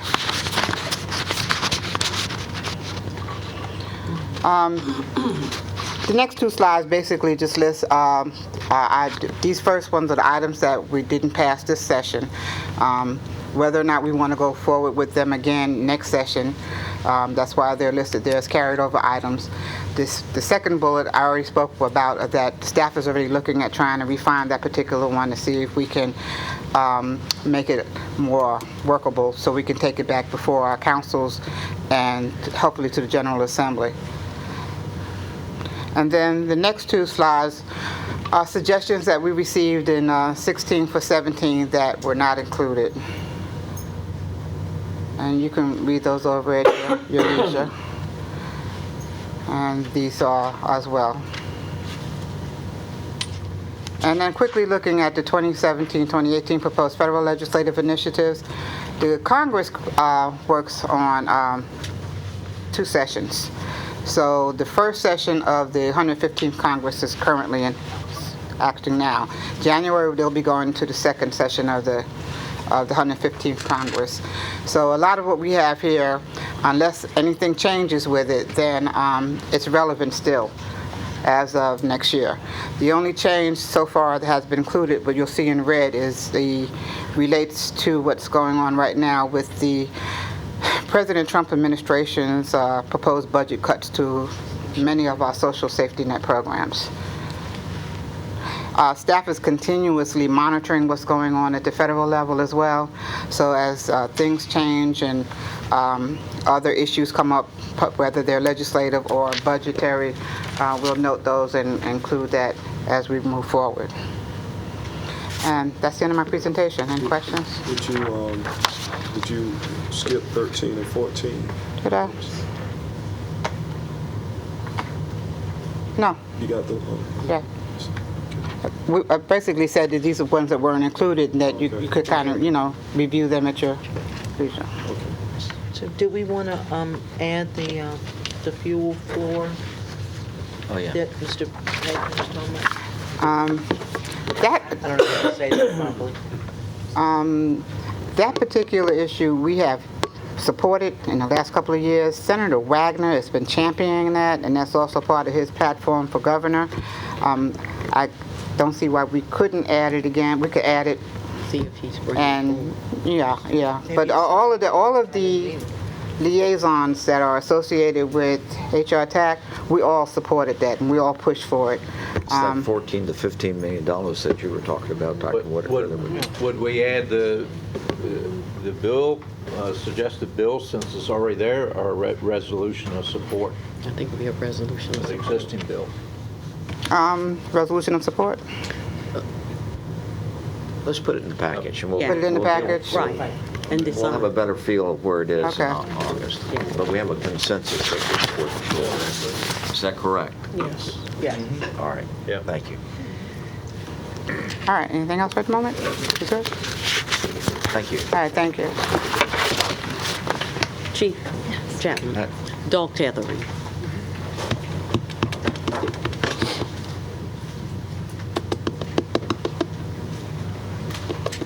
Mr. Mayor, Sir. I was right in the midst, the HR TAC issue you were just discussing that we're going to do a consensus on, was that pertaining to what we were discussing earlier about the gas tax? Yes, sir. Is that- We're on the gas tax, yes, sir. Okay, It's that She says- 14 or 15 million that would speak to the issue that you brought up. okay. Are you going to change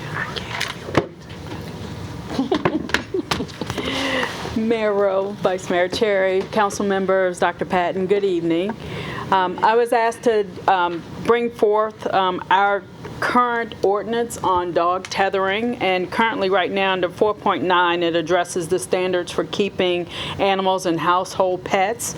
So currently our ordinance says that a animal can be tethered up to 3 hours, 3 consecutive hours in a 24-hour period, as long as the following conditions are met. And basically, the animal has enough space to stand, sit, lie, turn around comfortably. They can't cross into city property. They can't cross into a private property of another without permission. And it has to be tethered at least 15 feet from a property line. And it can't be tethered on a balcony above the ground level. However, nothing prevents an owner from untethering a dog, say at 2 hours and 59 minutes, and bringing it back 15 minutes later for additional 3 hours. So in the same 24-hour period.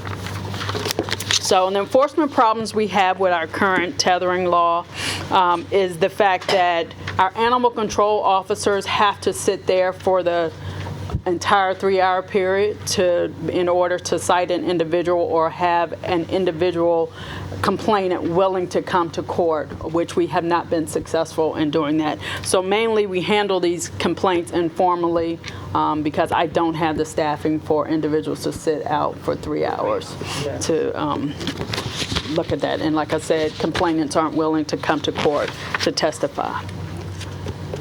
Next. So the regional ordinances, Hampton has a no tethering allowed. Suffolk has no unintended tethering. Chesapeake, tethering must not exceed 60 minutes and an owner must be within an immediate proximity of the animal. Norfolk and Virginia Beach are similar. Norfolk has no unattended tethering for more than an hour in a 24-hour period. And Virginia Beach has no tethering for more than 1 hour in a 24-hour period. And Newport News, no unattended tethering or unattended tethering must not exceed a continuous 1 hour period. So our recommendations from the police department is that we change the language to no tethering more than a 30 consecutive minutes and no longer than 90 cumulative minutes within a 24-hour period. That will allow our animal control officers to sit out for a reasonable amount of time, 30 minutes, in order to cite or first warn the property owner and then cite them as necessary. And so the intent is to cease tethering of animals for an extended period of time because it leads to excessive barking, aggressive temperament, mistreatment, and even death at times. And the impact, it'll be minimal impact. If the ordinance is changed, then of course we would do flyers and communication, broadcast the new changes, and then owners will be required to untether their dogs or animals more often, more frequently. And then the financial impact would be for those individuals choosing to leave their animals outside, they would have to install a kennel, a fence, move animals indoors, or consider other options such as daycare. And that's my presentation. Thank you, Chief. Dr. Patton, you're looking for direction from City Council? We are looking for direction, but I'd like to add a point here in that one of the things we do not want, and the Chief has stressed this, as a result of what we put in place, our citizens feel whatever and begin to just let their dogs go. I'm not going to have a kennel, or I'm not buying a doghouse. So the financial impact would be on our citizens. The chief believes that with the 30 minutes, our animal control will be able to monitor, and at least those who they do find where dogs are tethered, going to them, advising them of what the new laws are, and from there, I think the public will begin to understand. But we do not have a issue right now, according to the chief, with just dogs roaming freely around, and that's not what we want to create. Do we have an issue with a lot of dogs being tied up? I mean, I don't know. According to our Animal lovers. yes, that's why they have come to us, that they have witnessed and observed, and they've given specific addresses of which the chief And and her they've sent team pictures. and her team followed up, and by the time they got there, they were gone, and then the organization felt that they had put them somewhere on the property, but we have not had a lot of complaints. Our complaints have come from the organization. Can you put page 5 back up? So we can... Yes, sir. Bill? Well, I think the chief said earlier, her officers have got higher priorities than putting a stopwatch on a dog that's tethered. And, reducing it to 30 minutes begs the question, are they going to be doing stakeouts on tethered dogs or catching the bad people around town? I would support no tethering. With ownership of a dog or any other animal comes responsibility. So I don't support tethering an animal. All right, can you go to page 4? Well, let's get a sense of where we are. Nate? Yeah, I was saying, kind of in line with what Councilman Moody just said. I was looking at, Hampton has no tethering and Suffolk has no unattended tethering. Either one of those, and the no unattended tethering, because, there could be, if they're out in the yard with them, that's different than just leaving them out there. So I would lean towards being consistent with either Hampton or Suffolk, either not at all, or the owner has to be right there with the animal. Dr. Whitaker? Well, I'm curious, is this change occurring because of PETA, or is it because of a problem in the city? It was brought to our attention by PETA. I mean, do you feel that the present ordinance, beyond an enforcement issue, is there some abuse issue that you think that ordinance raises? We have not found that there's an abuse issue, but it hasn't been our priority to look for tethered dogs. It's just an enforcement issue that's a concern for us that they're complaining about. They being So PETA. when you reduce it to 30 minutes, how do you determine which house to go to enforce the 30-minute rule? It's usually through a complaint. And so once we receive a complaint, then the animal control officer will go out and sit there. It is a manpower issue to have someone sit there for 30 minutes, but if that's what we choose to move to, then. So when those owners were put on notice that there were some issues, did they correct the problem? I don't know. I can't speak. I know just recently we had a case where we warned the homeowner or the dog or the owner of the animal. He disregarded or she disregarded the warning. They were subsequently given a fine. The fine says up to $500, and then the judge imposed a $100 fine because of the continuous warning. So. Do you have a preference? I didn't know if it was a PETA issue or if are we responding to PETA or are we responding to complaints from citizens of Portsmouth? That's what I would add. We're responding to a PETA. To PETA. And if it's not citizens and present law isn't abusive, then I wouldn't recommend changing it. Paige? So are you getting a lot of complaints from citizens? Not that I'm aware of, no. No. And this has only been in place we just did this 2 years ago. Has it been 2 years? Mr. Maybe 2 years? A year and a half? Approximately 2 years. Less than 2 years ago? Less than 2 years. I believe most of the cities went through this process just on the eve before I came over to the city. And we did this from Peter. Correct. They bombarded us with a bunch of literature, came to City Hall. Weren't you city manager then? No. Weren't you?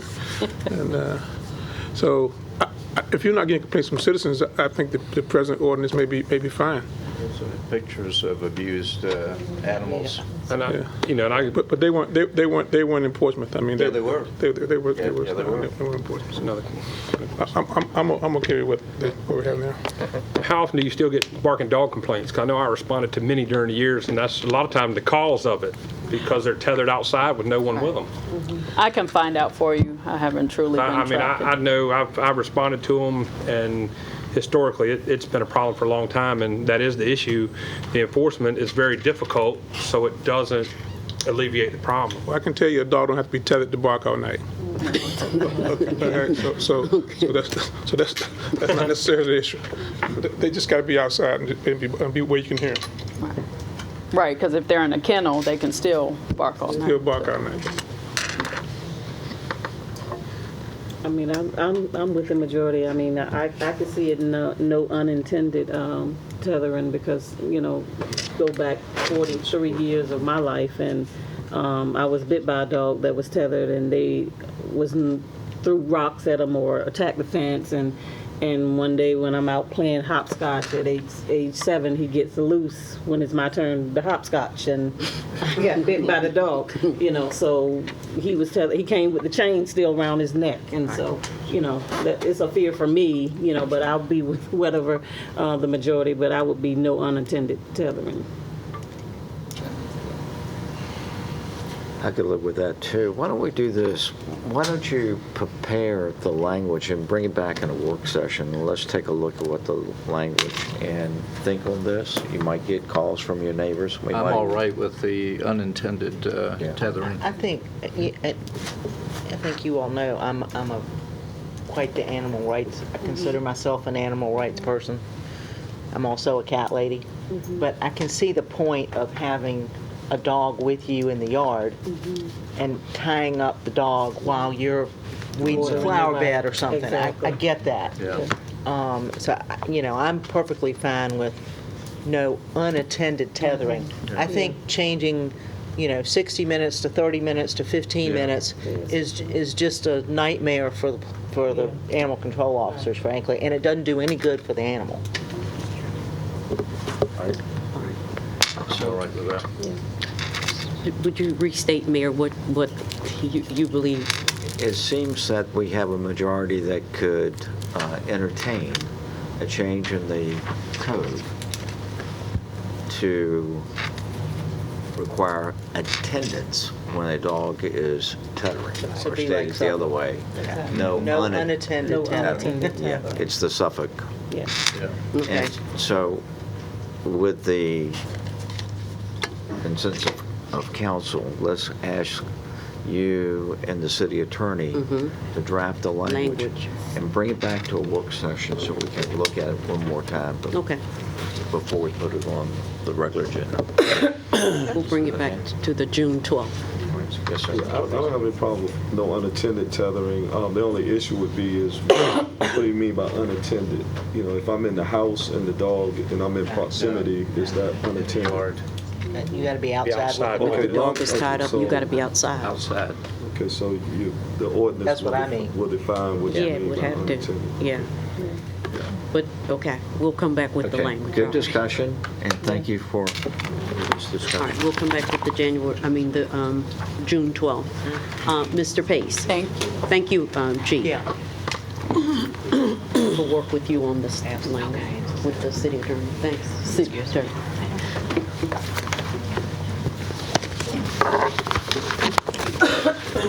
Okay?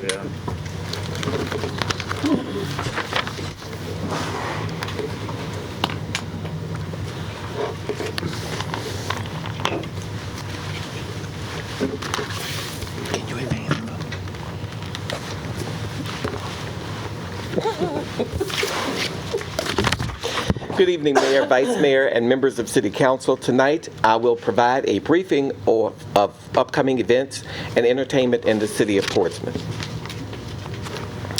Our unique selling proposition says that we will utilize cost-effective, creative, and innovative solutions that build synergy, align with Council's 4 big things, and maximize Portsmouth's assets in telling the Portsmouth story. We will do this by use of a multifaceted promotional advertising campaign to include print, electronic media, interactive media, social media, digital media, and direct mail. Benefits of events and entertainment. It enhances the quality of life, it boosts the local economy, it fosters community pride, it builds and strengthens relationships, and creates TOMA, which is top-of-mind awareness, and maximizes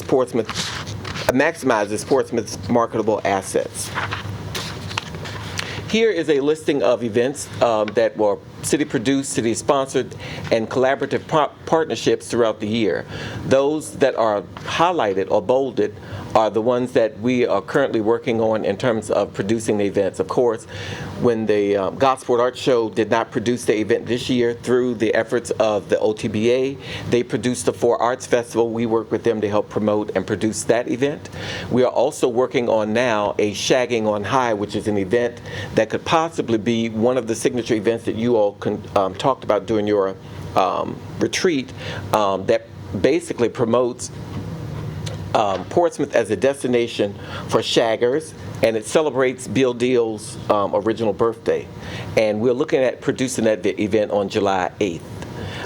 Also, we're looking at, in the winter, trying to create a signature event for the kickoff of holidays in Portsmouth. Of course, right now, you know that we do Winter Wonderland, which is an exhibit in the museums, and we also do the Old Town Holiday Music Festival. One of the things that we're looking at is producing a grand illumination event to include the Children's Christmas Parade and some other events around that, and lighting up and kicking off the holiday events in Portsmouth. Stacy. Yes, sir. When I was looking at that list, the one that I didn't recognize, the Cock Allen race, is that a city-sponsored event? Yes, it is. It's actually produced by the Portsmouth Boat Club, but it gets support from the City of Portsmouth. Okay, so that's is that one that we fund? So that's a funded event by the... Yes, sir. Now, the Portsmouth Boat Club, that was created by the Portsmouth Boat Club. Yes. And then the city provides funding for it. Yes, and provides support for the event. Okay. So how is it that a private entity like that ended up getting funding from the city for that event? As far as I know, this has been a 30-year event that has happened in downtown Portsmouth. So this is not the first year that we've produced and helped to promote this event. Dr. Pat? Mayor, the Cock Allen race actually started about 32 years ago, and it was a joint effort with the boat organization and, at the time, Parks and Recreation. I was the director of Parks and Recreation, and the revenue that the Cock Allen race would receive from T-shirts and things like that, there was a fund that was set up where that money would come in to offset the cost of the events.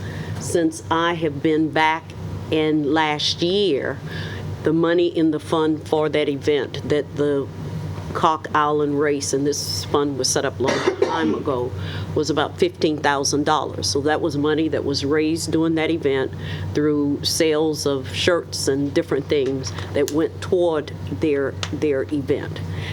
This past year, they did not, because there was a dismissal of donation accounts. There was no money received for that account, because at some point a year or so ago, all donation accounts were eliminated. So the organization is still going to host the event, and we are, when you say, are we paying for it, we are having like support, like with the shagging, a band or other kinds of support activities for the event. But the planning for it and implementation of it is the boat club. So within our general fund, or I guess it would be the general fund, there's not a line item or anything No, that provides funding to that? No, it's not. Okay. Not at all. Okay. So it supports itself through its own revenue Right, base. and we, doing that event may have, if it's on a Saturday, may have a band that's scheduled down there anyway, but it's not a line item, money in the budget for the Cock Island race. Bill, you had your hand up. Thank you, Mayor. At the Coffee with Council, a suggestion was made, I thought was a pretty good idea. Labor Day is a big deal. Virginia Beach has the rock and roll music festival. But it was suggested that we have maybe a picnic, Portsmouth picnic, and make it, invite the military, the veterans, active military. I thought it was one heck of an idea. And the person who suggested it seems like she had put a lot of thought into it, so I'll be glad to have her contact anybody to expound on it.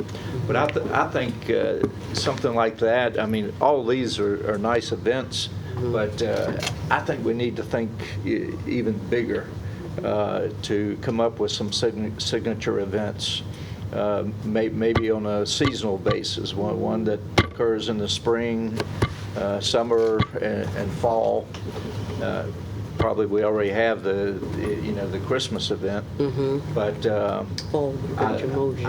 I just think we need to put some thought into it and come up with something that has the potential to draw regionally, just like Virginia Beach does at the oceanfront.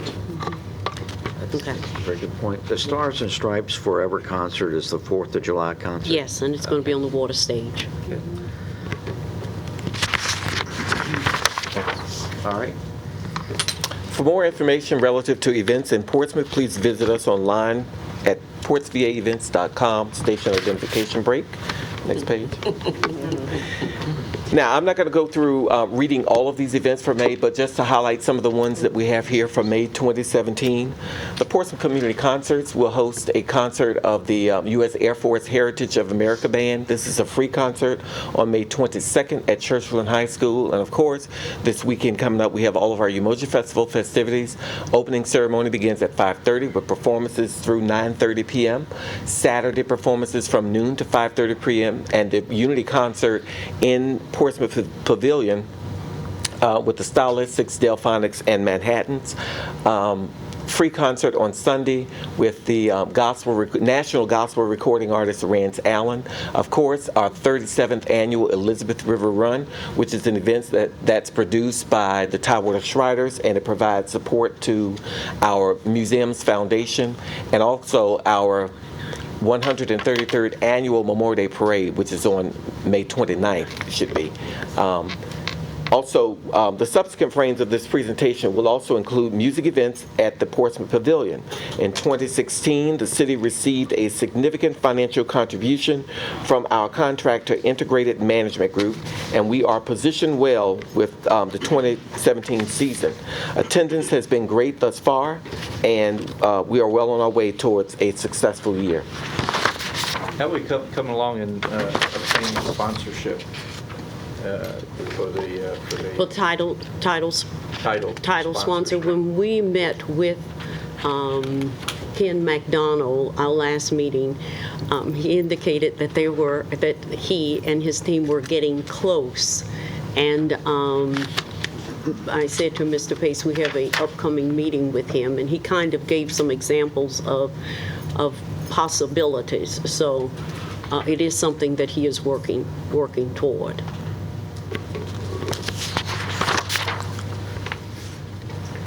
Of course, our June 2017 events, the Craddock 99th Patriotic Salute. Sorry. Oh, we skipped something? You didn't talk about one of them. Okay. Oh, June 2017. Of course, our farmers market is well on the display right now. Of course, it happens every Saturday through December 23rd from 9 a.m. to 1 p.m. First Friday concert series in the courtyard has started. Let's see.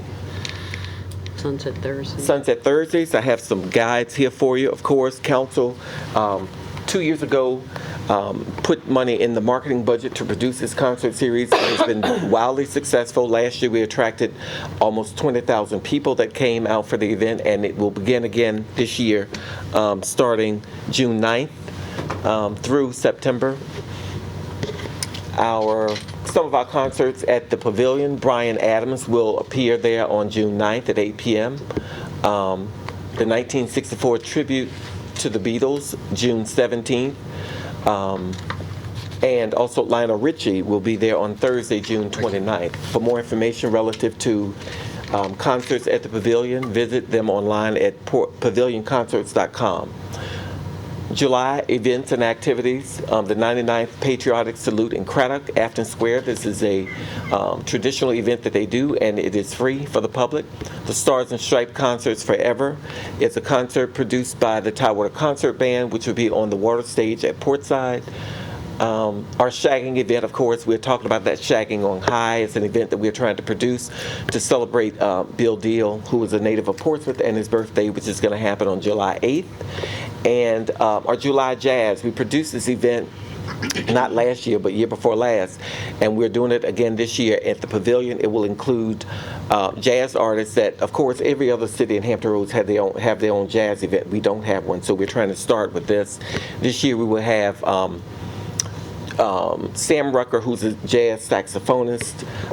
A lot of you probably remember Connie Parker, who used to perform in the Hampton Roads area.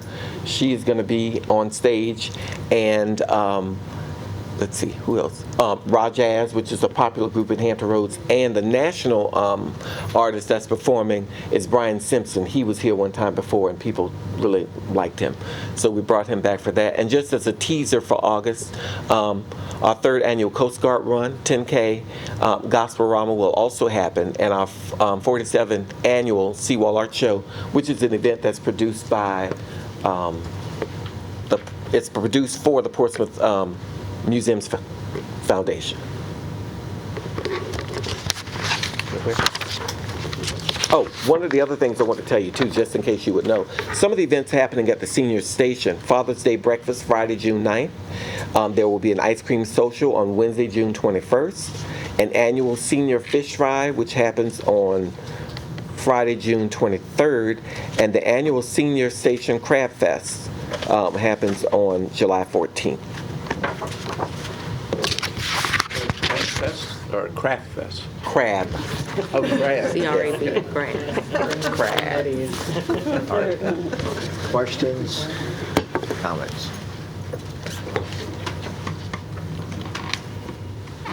So these are just, I mean, it's to enlighten and to bring tourism into our city. It's not just all for money making, because a lot of them are free and Yeah. some of them are ticketed events, but just to, make Portsmouth, let them know we're here. Correct. And these are just, like I said, just some of the events that went through August. Of course, if you go to portsmouthevents.com, you will see a lot more events produced. And as we move forward with IMG's schedule, you will see more events. They normally do their schedule through September, through October. It just depends on how the weather is. But they're still naming new artists to come and perform at the venue. Is it possible to move the 4th of July over to the old Holiday Inn site to take advantage? I know that we got a fence there, but you'd have a better view of the sky if it's done in conjunction with the fireworks. Mayor, that question, we talked with, is he Dr. Hosteller? In regard to that, and we know that there is a staging area of which I called his attention where the concrete staging for the seawall, when I was over there just in the wrong place for the flyover for the French planes. I'm walking through the field of which where you all were, and I'm seeing these big containers, and right now, and just talking with and mention it to Mr. Wright, I'm concerned, we're concerned about its night safety issue in that lot. Last year, that was not being staged there. That is why we recommended the waterfront stage and being from 7 till 8, the waterfront stage. But The parking lot's going, the parking garage is going to present a problem for viewing. Okay. I don't know exactly what time the police department closes the street because of the fireworks. That band could sit right on Crawford Street. It doesn't have to be in the field. Right, that's what I was, that's the same thing I was going to. Yeah, I don't, yeah, I think we can find a place to stage them, but my concern, my concern was us putting and drawing people to something that could be a hazard. Then bring them up to Crawford Street. Right. That way- Okay, we'll get them over there where they can see That more. big green area down Crawford. Would be a beautiful sight. So, Mayor, we'll work on that and get back to you with an update on that. How can the Holiday Insight be considered when that's presently part of the litigation or receivership? That's just an open field that people own all the time. When is the hearing on receivership scheduled? It has not been scheduled as of yet, Dr. Whitaker. I think we're awaiting the date for all the parties involved in the judge to set a date, and he hasn't set a date as of yet. All right, no further business. Okay, Mayor, I passed out 2 memorandums, one on the Sportsplex update with visuals, and also I wanted to give a quick update, if I could, on a meeting that we had with the Olympian Sports Club. On last Thursday, the mayor, the city manager, and staff, being Mr. Wright and Mr. Smith, were invited out to the Olympian Sports Club on Portsmouth Boulevard. Representatives of the organization provided a historical background synopsis on the organization, a pictorial documentation on work performed on the building after the aftermath of a hurricane, and they discussed their desire to remain in some type of contractual relationship with the city to continue use of the building for meetings, parties, families, funeral repasses. I was able to share with the membership, as the president and representative received to this meeting, the concerns that concerns regarding the physical structure, which you all received that information in one of your briefs, health inspections, and issues with renting for teen parties. The meeting ended with the city staff, along with the city attorney's office, collectively exploring the possibilities of what type of new lease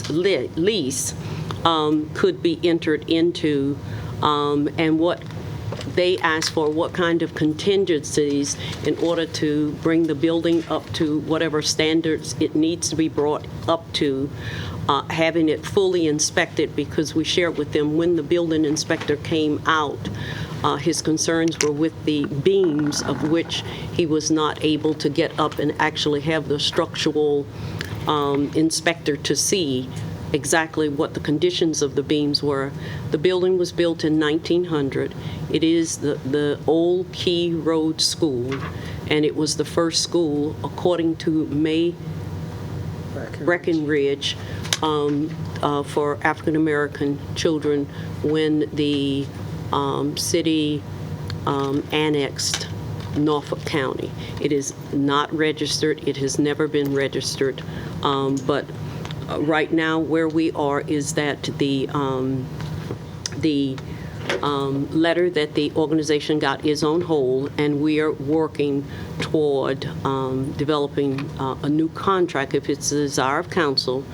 We did look at the property is 1.8 acres, and the property's value is $283,600. And that is, as Mr. Holt has indicated, it is on a major thoroughfare in our city. Yeah, it would be my hope, because I went out there about a month or so ago and met with them. And some of them were under the impression that, and I was too for years, that property was being given to them for $1 a year, and that they had been maintaining it since 1955. So it's my hope that you will find a way that we will either do that the dollar a year or donate to them with some rations, with something that says for some reason they cease to exist, then it comes back to the city. But I was disturbed when I read that letter that told them they had to be out by June 8th. That's not. We can't do that to them because they meant a lot to the city and to the community. So I hope this council, what I'm suggesting is that we work to that accord, that they stay in that building. We help them do whatever it is to get it up to standard, and that they can continue to provide the services they provide to the city. That we really shouldn't be charging them, in my opinion. They aren't, I don't think they've been charged what they asked. They were being charged, but what I was told was they were being charged? They were being charged, and they paid up. It wasn't a lot. It was like $100 a month. Okay. But they had paid up 3 years of back rent and then got that letter. After they got that letter, which is what I was told when I went out there. So one of the things they did ask Mr. Cherry was, could we look to see and call to, or could we find where they did have the $1? They said they did not have a copy of it, and they said Mayor Hawley was the one who, when it was signed, and I said to them, legal has the best record, so we're. Yeah, in regards to that, we can still do that. Oh, I know. My point is this council can still do that right now, whether we ever find that or not. But that was the general belief of most of the citizens, that's what it was. And many of them until they were told to pay up for the back rent, from my understanding. So what I'm saying is this council can still do that, and we should do that. Look toward doing that. Thank you, Mayor. A couple of things. One, I think we need to find out their ability financial ability to bring it up to code. But 45 Afton, that's. Excuse me. We have an update. The fire station. Mm-hmm. Yeah, the former rec center. Rec center. We're talking about something else. Yeah. We just changed topics. Okay. Yeah. I said I had two things. That was the second. All right. So if I'm going to come to this, Mr. Bliss.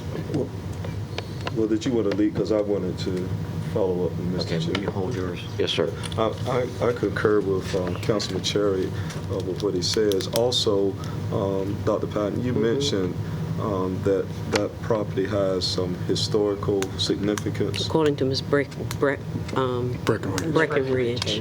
I think we need to look into that to see the historical significance that she mentioned. And if so, that sounds like that, well, it currently is city property.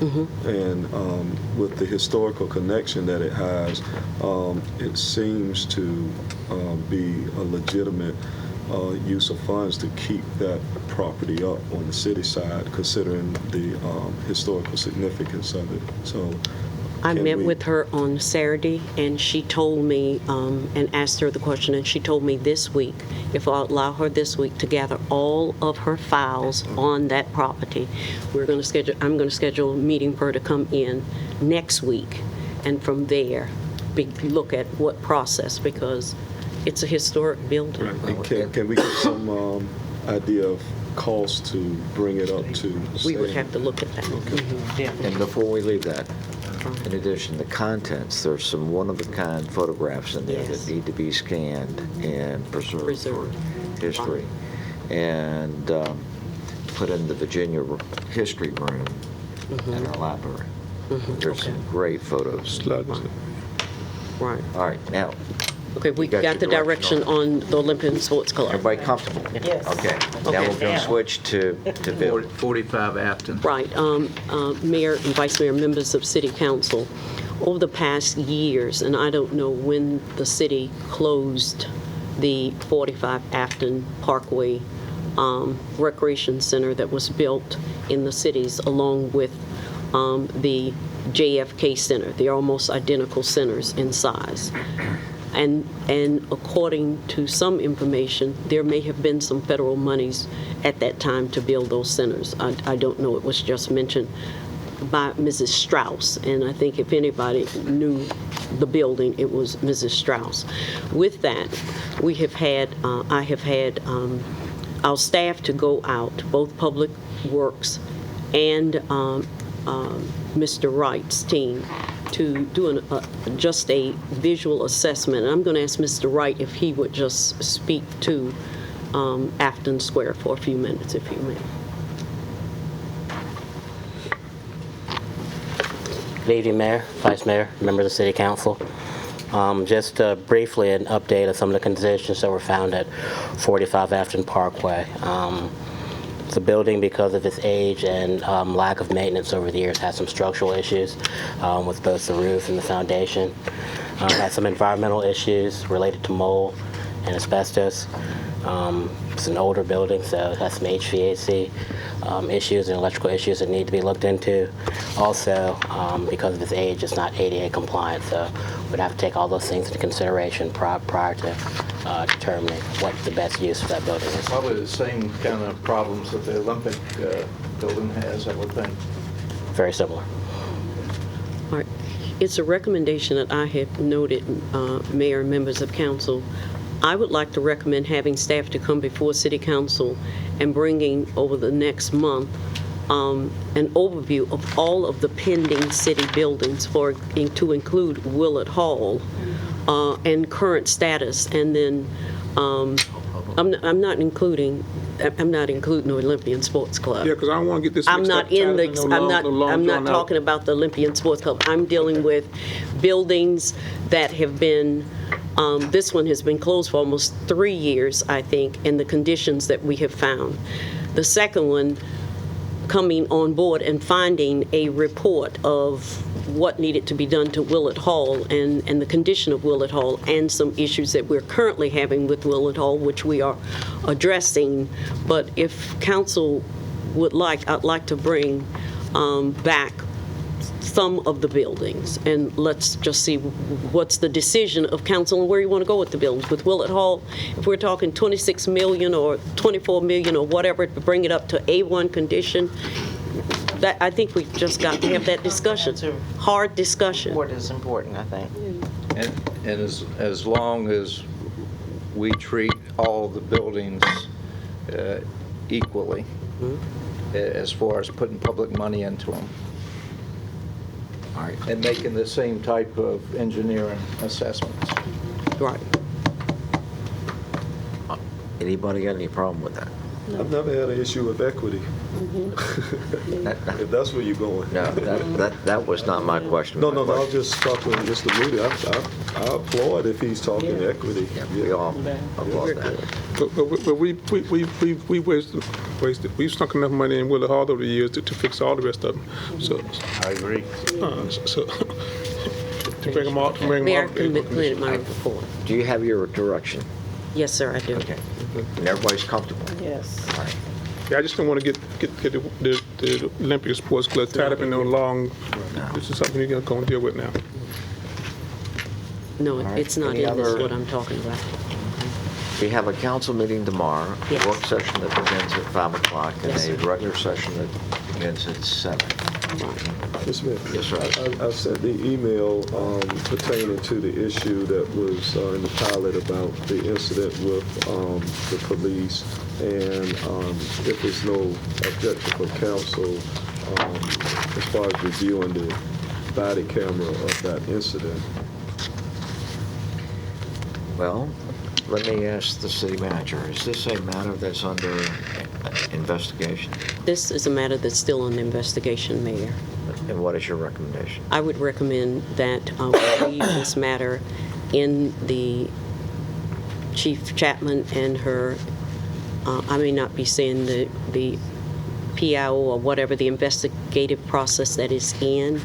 I was asked about seeing a video. I let it be known I've never seen any video in my tenure here, but I would recommend it stays at this time where it is with investigation through the police department.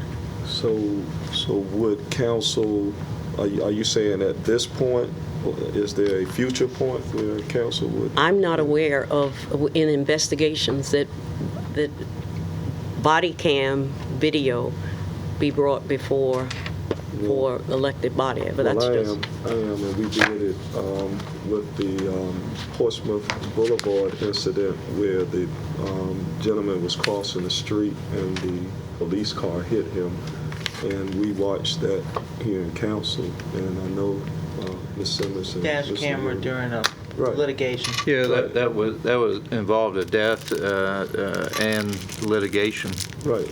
Well, I'm just saying, we have reviewed, different, we've little reviewed, different, we've reviewed video. Cherry we've reviewed video from the police before.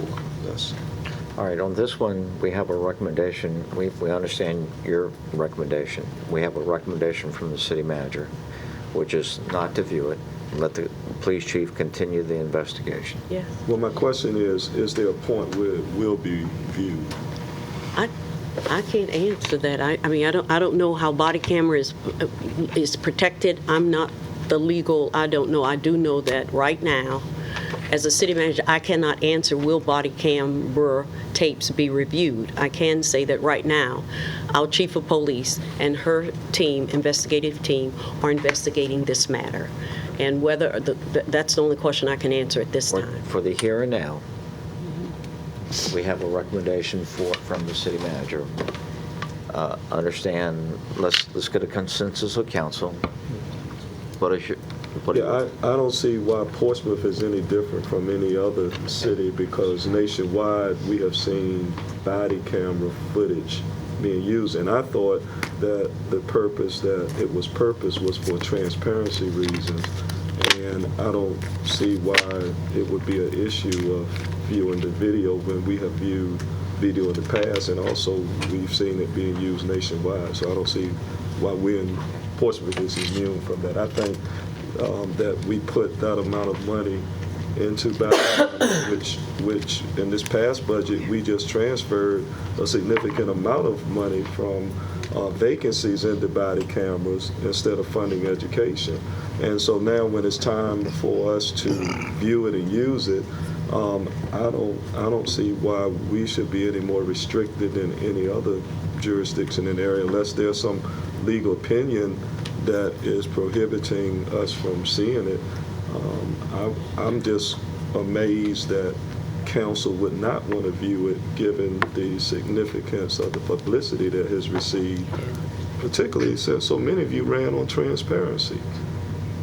And this is a transparency issue and accountability. And it's not an anti-police thing. It's just trying to see what happened. Thank you. Nate? I agree with Dr. Patton's recommendation not to view it. I think it's in the capable hands of our police chief and her professional standards division, and currently a personnel issue within that department that we don't need to be involved in their daily operations. Yeah, I want to hear from the police chief before I just decide to look at it. I agree with the recommendation of Dr. Patton. I mean, because if we are not able to be judge or jury and determine an outcome on it, I mean, we're just seeing it for knowledge, just to know. So, If there's an active investigation, I think we ought to. yeah. Let's continue our consensus. I think the police department, the internal affairs is very capable of coming to a decision. We don't need to be meddling in their business. I don't want to say it till the chief tells us she needs us to see something. Or she's Concur with completed the her investigation. All right. So let me make sure, is it going to be the chief's decision whether that video is viewed, or is it a legal decision? Where are we on that? We're not going to view the tape at this moment. That's all we said. That's all we said.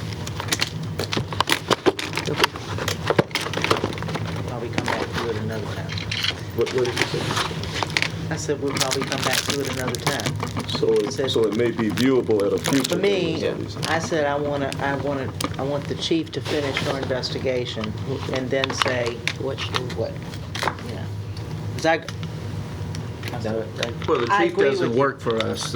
I City agree with you, manager does. I'll go with her recommendation. Like I said, it's interesting that we didn't have. Isn't it my turn to these- talk, sir? Oh, I'm sorry, go ahead. Yeah, I'm agreeing with you that one of the reasons I supported body cameras was to keep everybody honest. But I think we're still in an investigative stage at this point, and it's not for us It's to a muddle. metaphor, honest. right? Right, yes, yes. The consensus is not at this moment. Right. That's all we decided tonight, okay? All right. Any other things? No, sir. Meeting is adjourned.